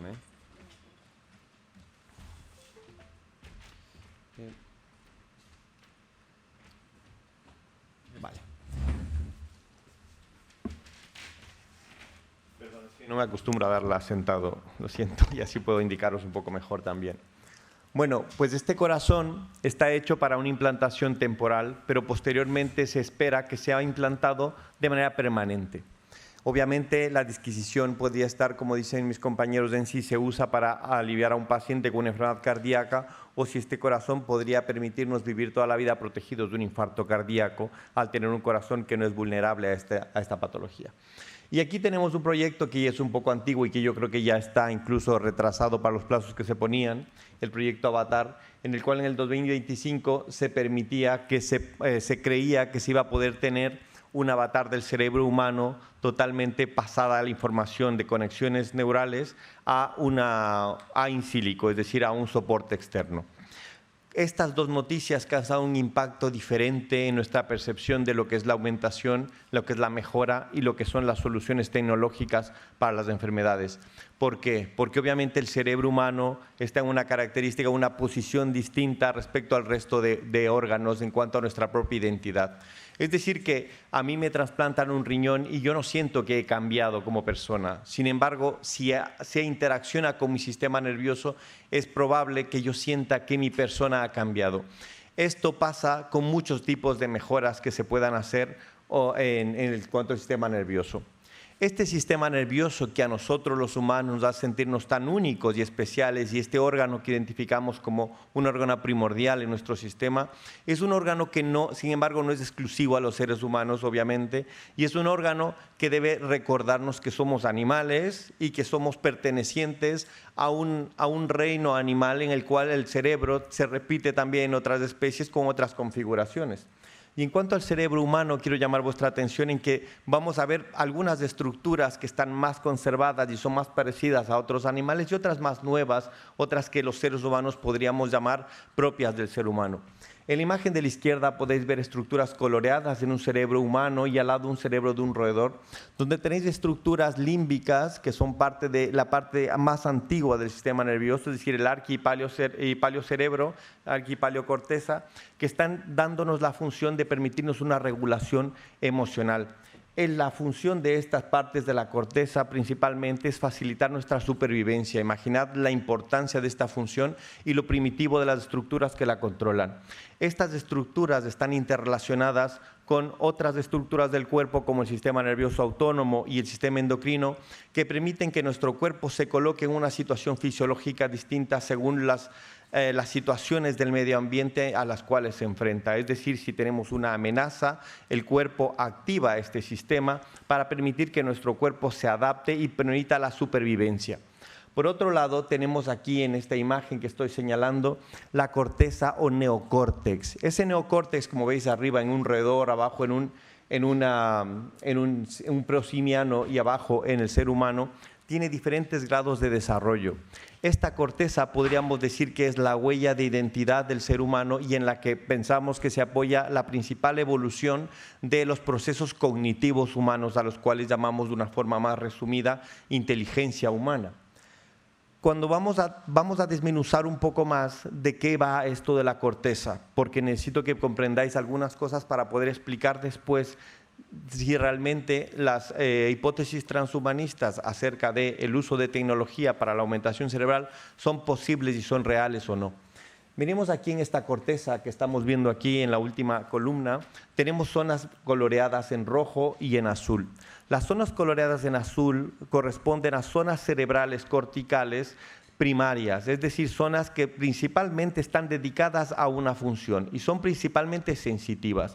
La zona sensitiva primaria que se encarga de la sensibilidad del cuerpo, la zona occipital y la zona temporal que se corresponden con la visión y la audición. Las zonas rojas que veis son las zonas motoras. Vamos a empezar a hacer un poco de analogía entre el cerebro y el ordenador. No porque se parezca a un ordenador, sino porque nosotros los humanos hemos inventado el ordenador y tratamos de hacer que el cerebro calce en ese modelo. Es decir, que tratamos de adaptar la naturaleza a un modelo que nosotros podemos comprender. En el ordenador tenemos una forma de meter la información. ¿Cómo la metemos? Con un teclado, con un ratón, con un USB. Esas son formas de aferencia de información. Y además el ordenador nos entrega información a través de la pantalla o la impresora, que serían las formas de darnos eferencia o el resultado después del cómputo o después del procesamiento que se da en el ordenador. ¿Qué pasa entre las dos cosas? Entre las dos, entre la aferencia y la eferencia, se da aquella magia de la computación y el procesamiento de los datos. En nuestro cerebro, de la misma manera, entre la aferencia y eferencia producidas por estas partes de la corteza, se da el procesamiento de la información y se da realmente lo que podemos llamar como conciencia, mente, inteligencia, con muchos nombres podemos llamarle. Principalmente cuando se empezó a descubrir la función de las zonas cerebrales, que realmente no viene a ser más que una simplificación según últimos descubrimientos, estas zonas que están en blanco se creían poco funcionales. Tanto así que habéis oído que se conceptualizaba como que el cerebro, solo el 10% del cerebro era usado. Sin embargo, estas zonas que se ven en blanco son zonas de asociación. Es decir, son zonas que permiten asociar diferentes funciones corticales. Para una prueba, por ejemplo, vosotros podéis cerrar los ojos y oír la palabra mamá. La palabra mamá para muchos de nosotros evoca recuerdos sensitivos visuales, auditivos, olfativos, táctiles, que son distintos en cada uno y obedecen a nuestra propia experiencia. Estas asociaciones se dan gracias a esta corteza, la corteza de asociación. Y vemos que realmente esta corteza es la huella definitiva de nuestra individualidad como seres humanos. Aquí vemos varios animales en los cuales están marcados en varios colores las zonas primarias de las que hablé inicialmente. Y las zonas blancas son zonas de asociación que, como vemos, obviamente son mucho más significativas en el ser humano que en muchos otros animales. Por tanto, probablemente esas zonas son determinantes en dar nuestra capacidad para las funciones superiores. Pero ¿qué es la inteligencia? Esta palabra es muy difícil de definir porque incluso es diferente si la definimos desde un plano de vista neurológico, neuropsicológico, un plano biológico o un plano más operativo, operacional, desde un punto de vista de inteligencia artificial. Vamos a ver, yo voy a definirla un poco desde el plano de vista de la neurociencia cognitiva, en la cual la inteligencia nos referimos a ella como inteligencia cognitiva. Sé que habréis oído de inteligencia emocional, etcétera, pero inteligencia realmente es la analogía del procesamiento de información del entorno y producción de una respuesta. Como digo nuevamente, estos son simplificaciones que se ha hecho del proceso cognitivo para poder entenderlo, para que sea comprensible. Estos procesos cognitivos tenemos dos tipos de procesos, los básicos y los avanzados. La existencia de los procesos básicos es necesaria para que los procesos avanzados sean manifiestos. Los procesos básicos son probablemente compartidos con los animales, entre los cuales están la percepción, obviamente dada por los sentidos, visión, gusto, olfato, audición. la atención es la capacidad de procesar con preferencia un tipo de información percibida u otra, y la codificación y recuperación son un sinónimo del proceso que se da en la memoria. En cuanto a los procesos cognitivos avanzados, ya son aquellos que identificamos nosotros como inteligencia propiamente dicha, entre las cuales tenemos de los más comunes el lenguaje, el cálculo, la abstracción, pero también están incluidos otros procesos más complejos de los cuales ahora no voy a hablar. En esta conceptualización de la inteligencia como una función compartimentalizada en diferentes procesos, tenemos aquí una imagen que nos da a saber cómo conceptualizamos en neuropsicología. Hay diferentes modelos de conceptualizar, pero es uno de los modelos que se usan para conceptualizar la inteligencia como diferentes procesos, ¿vale?, que están coordinados y usando diferentes partes del cerebro para producir una respuesta frente a unos estímulos. ¿Cómo funciona la mente? Lamentablemente yo esa respuesta no la tengo, ni creo que la tenga nadie por ahora, pero quiero que vayamos profundizando un poco más acerca de cómo funciona ese procesamiento. Hasta ahora tenemos una idea muy sencilla de qué es la que está aquí arriba. La información, el estímulo entra a través de los órganos sensitivos, se procesa o se almacena y luego de esto se da una respuesta. Sin embargo, ¿cómo sucede esto? Veréis, uno de los premios Nobel que se dieron en gracias a un descubrimiento neurocientífico se debe al descubrimiento de las columnas cerebrales, las columnas de células en la corteza cerebral, en la zona occipital. En todo el cerebro, las neuronas están organizadas en columnas que comparten información solo con las células de la propia columna y solo en algunas capas comparten información entre unas y otras. En estas columnas se producen procesos neurofisiológicos complejos de estimulación e inhibición que apenas estamos llegando a comprender. Es decir, que el hecho de decir que podamos todavía modificar ese procesamiento de información está lejos de ser real por ahora. Estas conexiones que existen entre las células de las columnas van evolucionando, es decir, se aumenta la complejidad de este cerebro, ya que esas columnas van evolucionando gracias a la plasticidad cerebral, un concepto que muchos de vosotros habréis oído, y obedece al cambio no solo funcional, sino estructural del cerebro. Seguramente ahora, mientras me estáis oyendo, podéis contarle esta charla a alguien de que la hayáis oído, ¿no? Esto significa que vuestro cerebro va a cambiar en esta charla y vuestros neurotransmisores van a hacer que podáis guardar en vuestra memoria partes de esta charla. Si oís esta charla muchas veces, probablemente esos cambios van a ser más estables y van a formar espinas y vais a poder tener cambios estructurales y no solo químicos. Estos cambios son la plasticidad cerebral y está presente en todas las etapas de la vida, pero en unas etapas de una forma más manifiesta que en otras. Vemos aquí que la densidad neuronal va aumentando con la edad, pero curiosamente no solo aumentan, sino también disminuyen. Se produce una poda sináptica en algunas de las fases del desarrollo, en la cual las sinapsis que se han formado en la infancia, por ejemplo en la adolescencia, muchas de ellas se cortan y se hace una poda realmente y se disminuyen conexiones sinápticas porque son ineficientes. Ineficientes es lo que pensamos que es el criterio por el cual se escoge podar algunas sinapsis y no otras, pero todavía no está muy claro cuál es el mecanismo que subyace la poda sináptica. Es decir, que son redes cambiantes y redes complejas, no solo minuto a minuto, sino también en épocas de la vida cambian estructural y funcionalmente. Esta analogía se ha ido haciendo más compleja cada vez según se ha ido desarrollando el mundo de la computación y el mundo de la neurociencia, que se han ido desarrollando paralelamente desde las fases posteriores a la Segunda Guerra Mundial.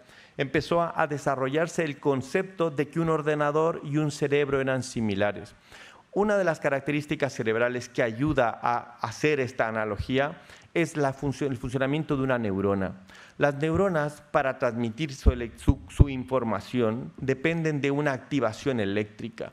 Es decir, que las neuronas se despolarizan y se repolarizan, haciendo que esta despolarización y repolarización nos haga tener una analogía de más y menos, de unos y ceros, lo cual es muy análogo al sistema de codificación binario que existe en los ordenadores, ¿no?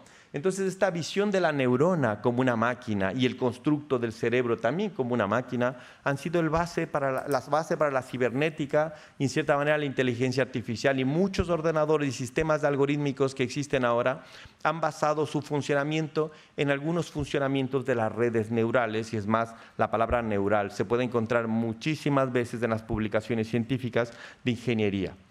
Esto de aquí es cómo ha ido evolucionando el concepto que tenemos del cerebro. Primero teníamos un concepto puramente estructural, sabíamos que nuestras funciones corticales eran probablemente la fuente de nuestro comportamiento, y posteriormente empezamos a descubrir las vías blancas, los axones, que conectaban diferentes zonas y permitían interactuar entre ellas para una función más compleja.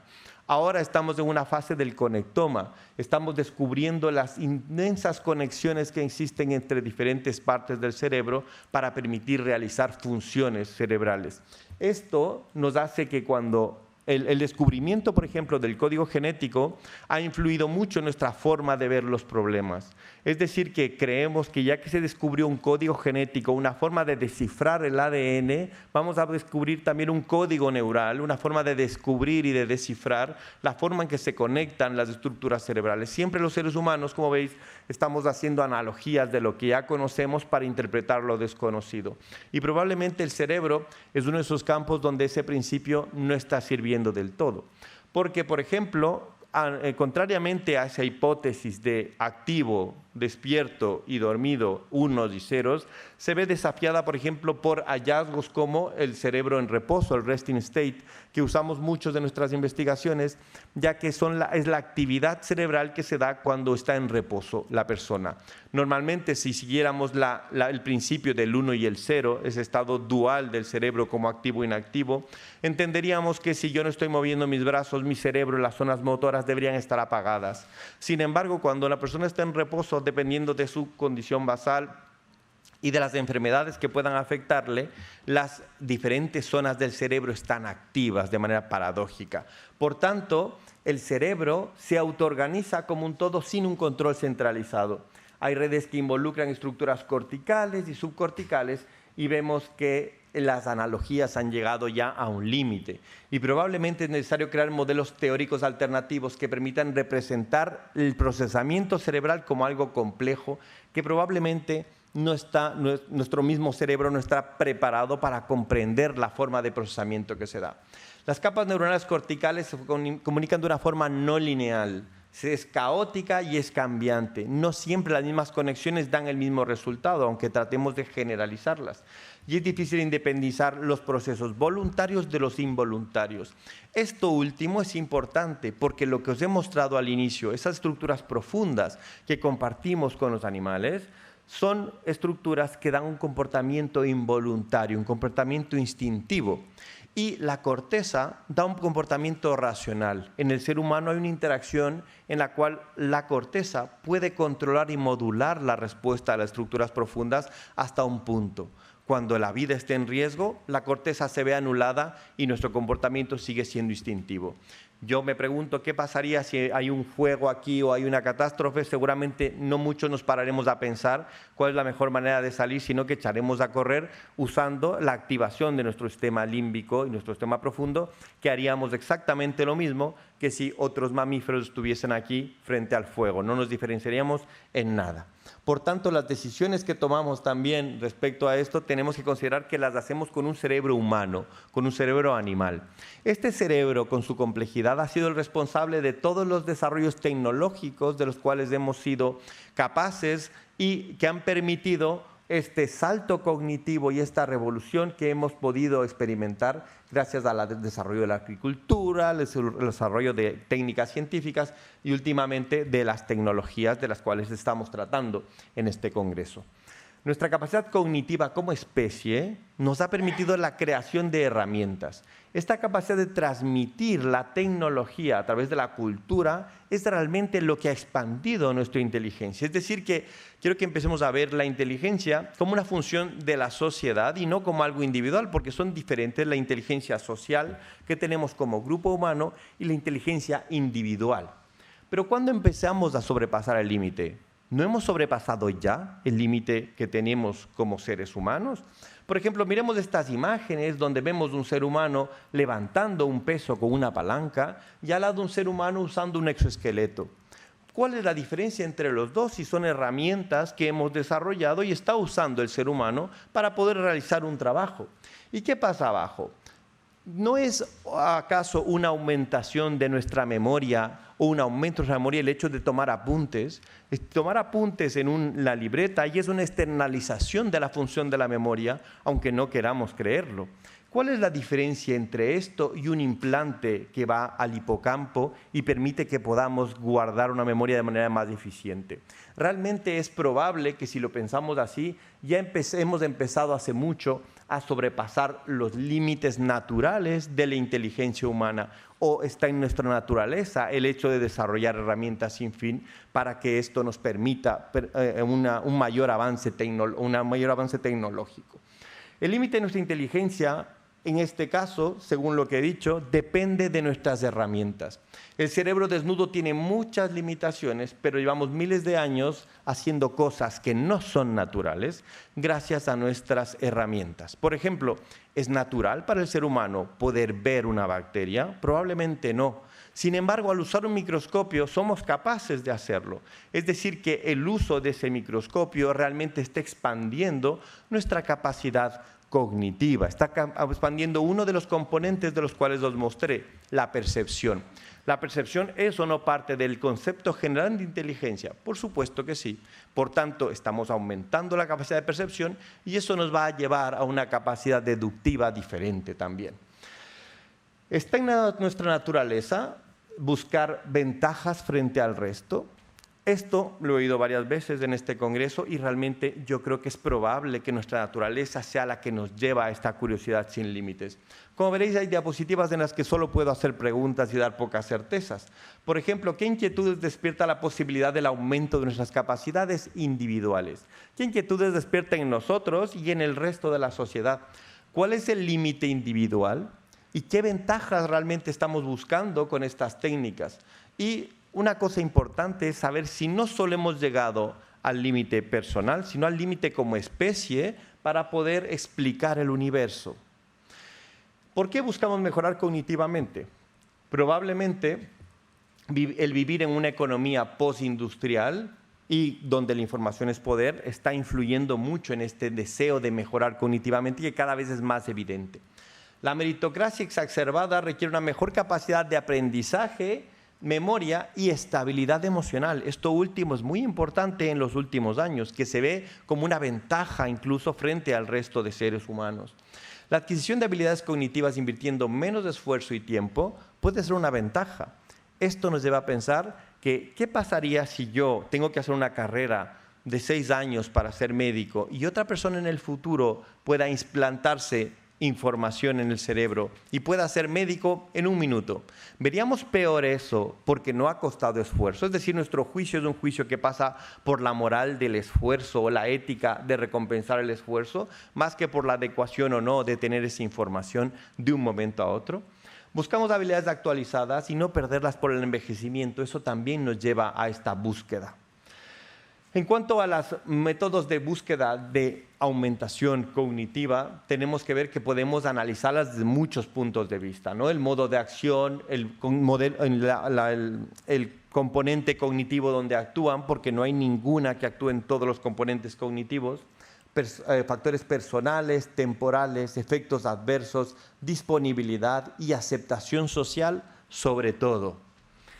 Entonces, ¿qué herramientas están disponibles? Quiero que veáis que herramientas, seguramente muchos de nosotros usamos muchas herramientas ya ahora mismo. Por ejemplo, bioquímicas, nutrición. Cuando escogemos un alimento frente a otro, estamos escogiendo algo que mejora probablemente nuestra capacidad cognitiva. Fármacos, los fármacos antidepresivos o los ansiolíticos podrían ser una manera de aumentación o no, porque realmente el hecho de enfrentar una situación desafiante emocionalmente con el uso de un ansiolítico podría darnos una ventaja frente a otro ser humano que no tiene el acceso a esa medicación. físicos, por ejemplo, implantes, estimulación eléctrica. Realmente casi la mayor parte de cosas que yo oigo en charlas o material respecto a esto abordan este tipo de medios, ¿no? Yo personalmente en mi grupo de investigación uso estimulación magnética y eléctrica transcraneal y puede ser parte de estos elementos. Y elementos conductuales, como por ejemplo el descubrimiento de que el sueño, aumentar el sueño, por ejemplo, mejora algunas capacidades cognitivas, o la mnemotecnia, etcétera. En cuanto a las herramientas de asistencia cognitiva, tenemos obviamente herramientas de las cuales oímos todos los días, como los wearables, los sensores, realidad aumentada, y la interfase cerebro-ordenador, los teléfonos móviles, por ejemplo. Y si me van a perdonar, me voy a pasar unos minutos porque una de las cosas que particularmente se me ha pedido que os explique y que incluya en mi charla es hablar de Neuralink. Y probablemente muchos de vosotros habéis oído lo que es Neuralink. Neuralink es un dispositivo de aumentación cerebral que ha sido pues el tema de mayor discusión en los foros transhumanistas en el último año en cuanto a la parte del sistema nervioso. La inteligencia artificial, primero, que trata de, lo que tenemos que tener en cuenta es que trata de fragmentar los problemas para analizarlos en fragmentos y hacer que sean más operativos. Esa fragmentación se puede atomizar y se puede aumentar exponencialmente, aumentando muchísimo la capacidad de análisis. ¿En qué se basan estos sistemas que se están desarrollando de interfase cerebro-máquina? La interfase cerebro-máquina lo que quiere lograr es la singularidad, que quiere decir que es borrar el límite entre la máquina y el humano. ¿Cómo se logra esto? Lo que ahora mismo se puede hacer se basa en lo que os voy a contar ahora. Veréis, esto es la corteza motora del cerebro y tiene representada en la corteza motora el ser humano con sus diferentes partes.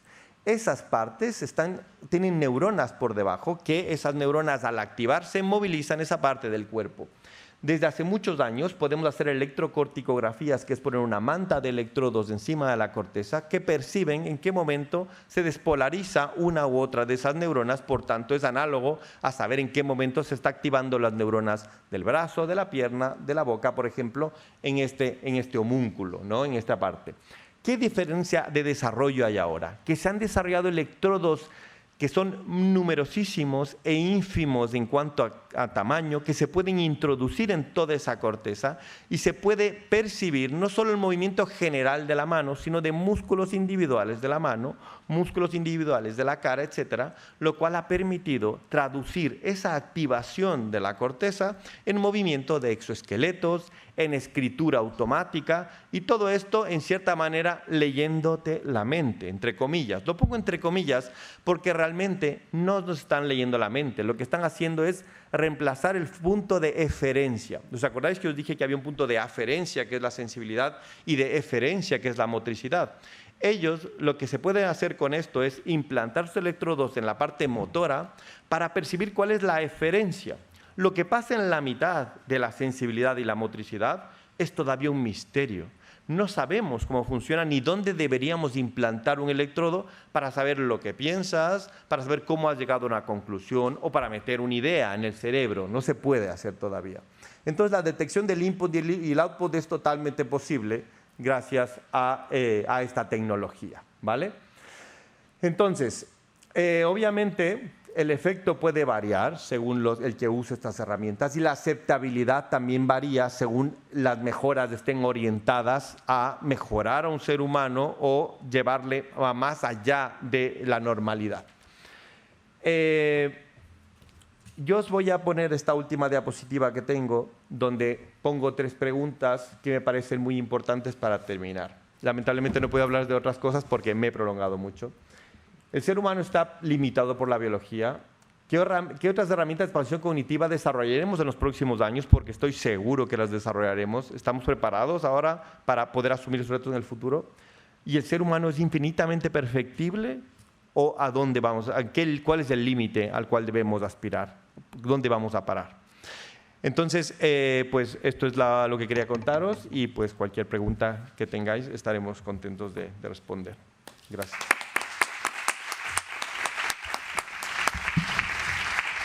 Muchas gracias, Juan Pablo.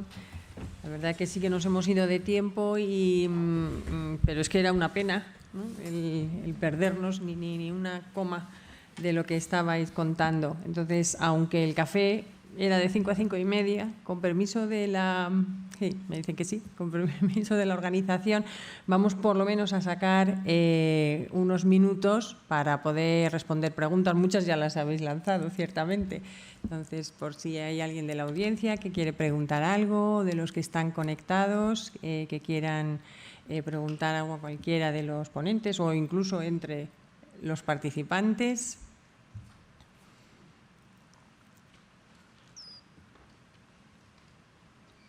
Creo que hay un micrófono ahí al centro.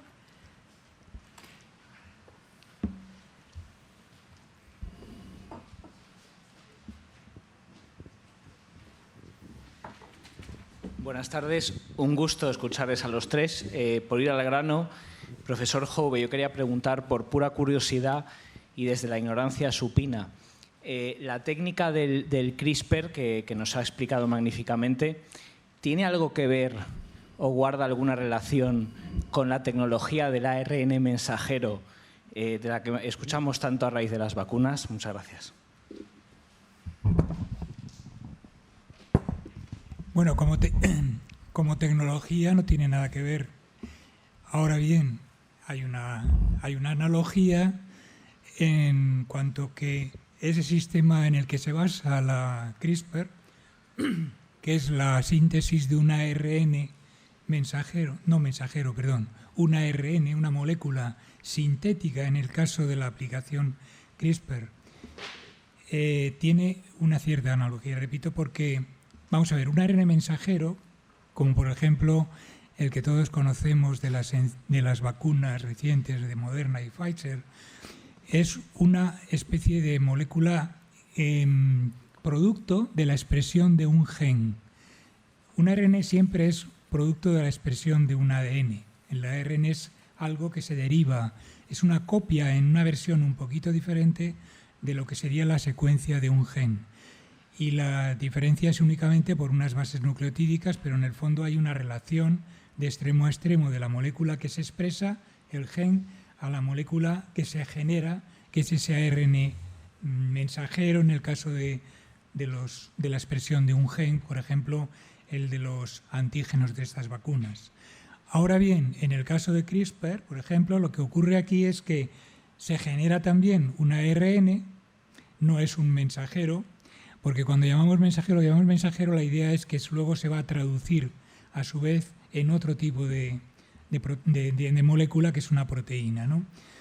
En el caso del sistema CRISPR no se va a traducir en proteína, simplemente se va a utilizar esa molécula de ARN, que repito, no es mensajero, para reconocer de nuevo un ADN que por complementación de bases le llega del exterior a la bacteria o que por complementación de bases nosotros dirigimos hacia un gen concreto que queremos modificar, para que se relacionen, se unan y luego ya con ese otro elemento, la proteína Cas, rompa concretamente y destruya o, digamos, modifique esa secuencia que ha sido reconocido por ese ARN. De modo que, bueno, hay una cierta relación, pero simplemente en el mecanismo de funcionamiento. No tiene que ver con los ARN mensajeros, que son productos de expresión de genes. Aquí es un producto de síntesis que no es realmente para que se genere una proteína, sino simplemente para un reconocimiento de algo que viene del exterior. No sé si le he contestado. Probablemente haría falta un poco más de tiempo y no quiero tampoco robarle espacio a los demás. Gracias. Vamos a dar paso a una pregunta de un participante online. No.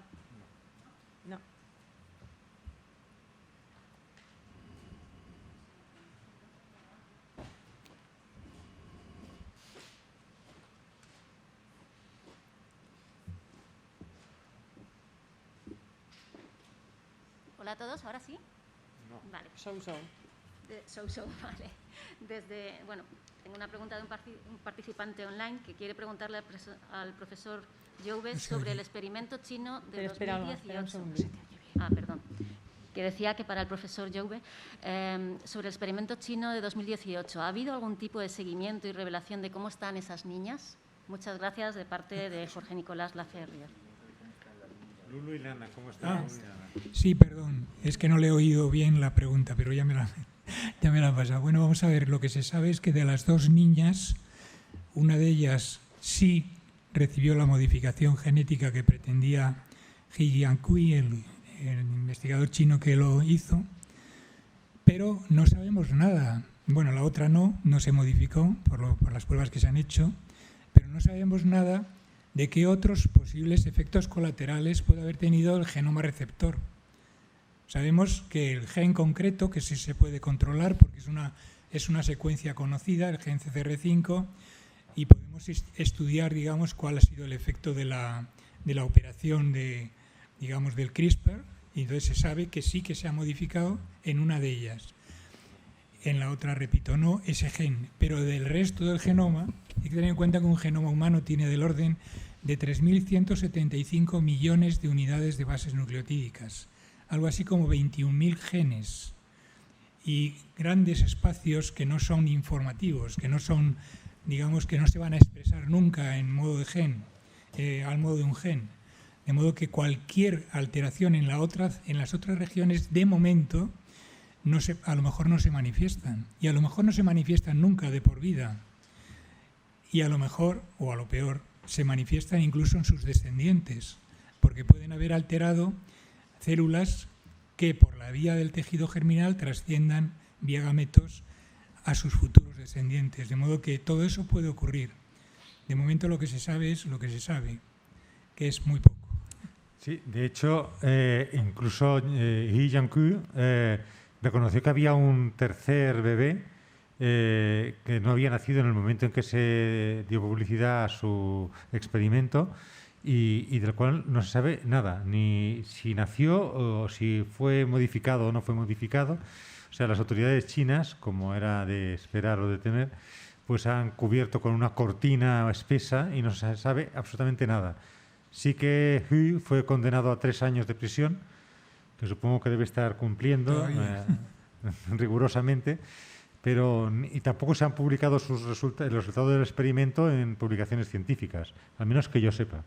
Lo único que hay es un vídeo que lo publicó, lo divulgó, ¿no?, el propio investigador, pero esto nunca se ha publicado en ninguna revista, por lo tanto no tiene ninguna validez científica o altura científica como trabajo de investigación. Con lo que no se publica, no cuenta. ¿Una otra pregunta? Sí.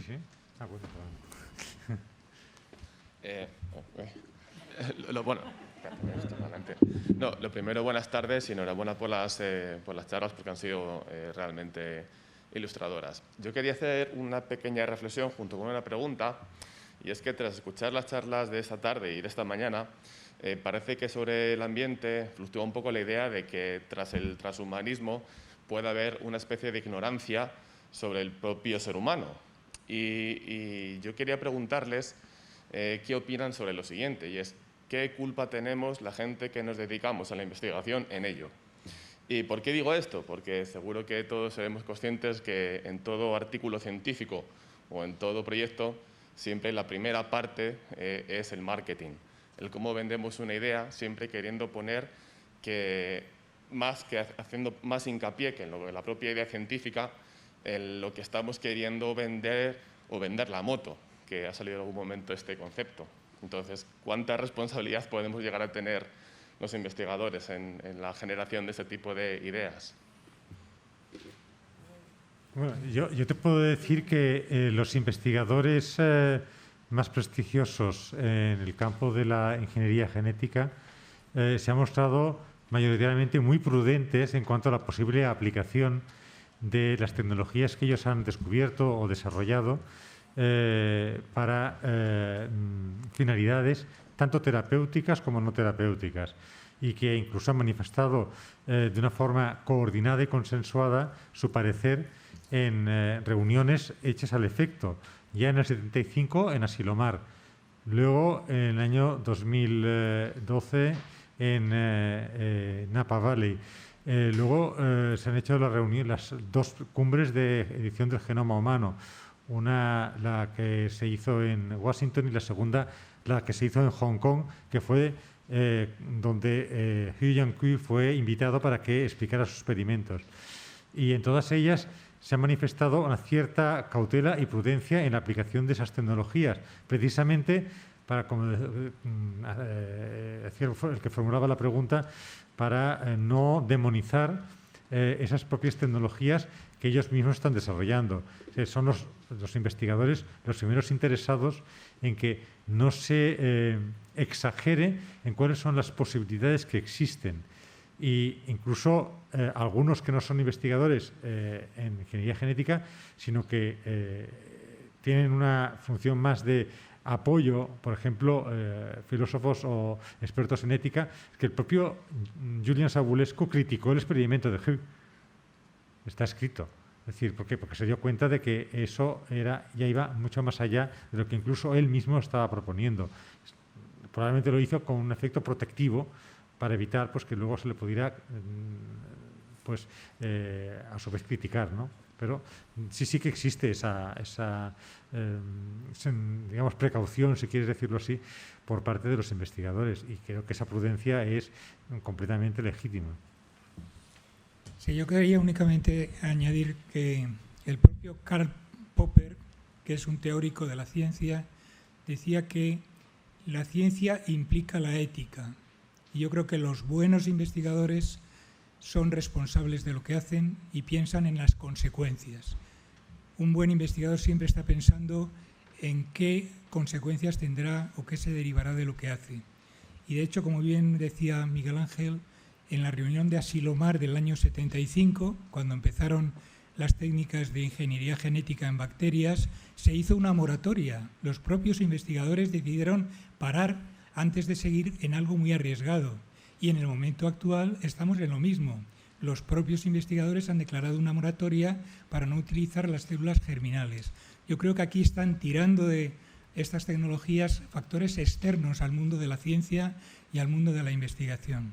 Y hay un eslogan, que es el eslogan, digamos, de la bioética, que es que no todo lo técnicamente posible es éticamente aceptable. Y ese eslogan surgió precisamente en aquella reunión de Asilomar del año 75, y es el eslogan de la bioética. La ciencia es, digamos, ética, normalmente. Luego puede haber ambiciones personales u otra serie de connotaciones o factores externos que hace que investigadores con poco escrúpulo, como puede ser este chino del que hemos hablado esta tarde, pues hagan cosas que no deben. Yo quiero añadir que en cuanto a la percepción general del público en general acerca de los avances que hay, sobre todo en cuanto a neurociencia, que es lo que yo conozco, no es solo culpa de los investigadores, sino también de los periodistas. Yo pienso que el clickbait y las redes sociales actualmente llevan a que se adultere y se manipule totalmente la información de los avances que hay y se les dé una proyección que no es tal. Es decir, por ejemplo, la reciente aprobación de un anticuerpo monoclonal para el tratamiento del Alzheimer en Estados Unidos ha sido totalmente manipulada y malinterpretada, y realmente la relevancia de esa aprobación es mínima clínicamente, y sin embargo se ha publicado como si fuera el descubrimiento de la cura de la enfermedad.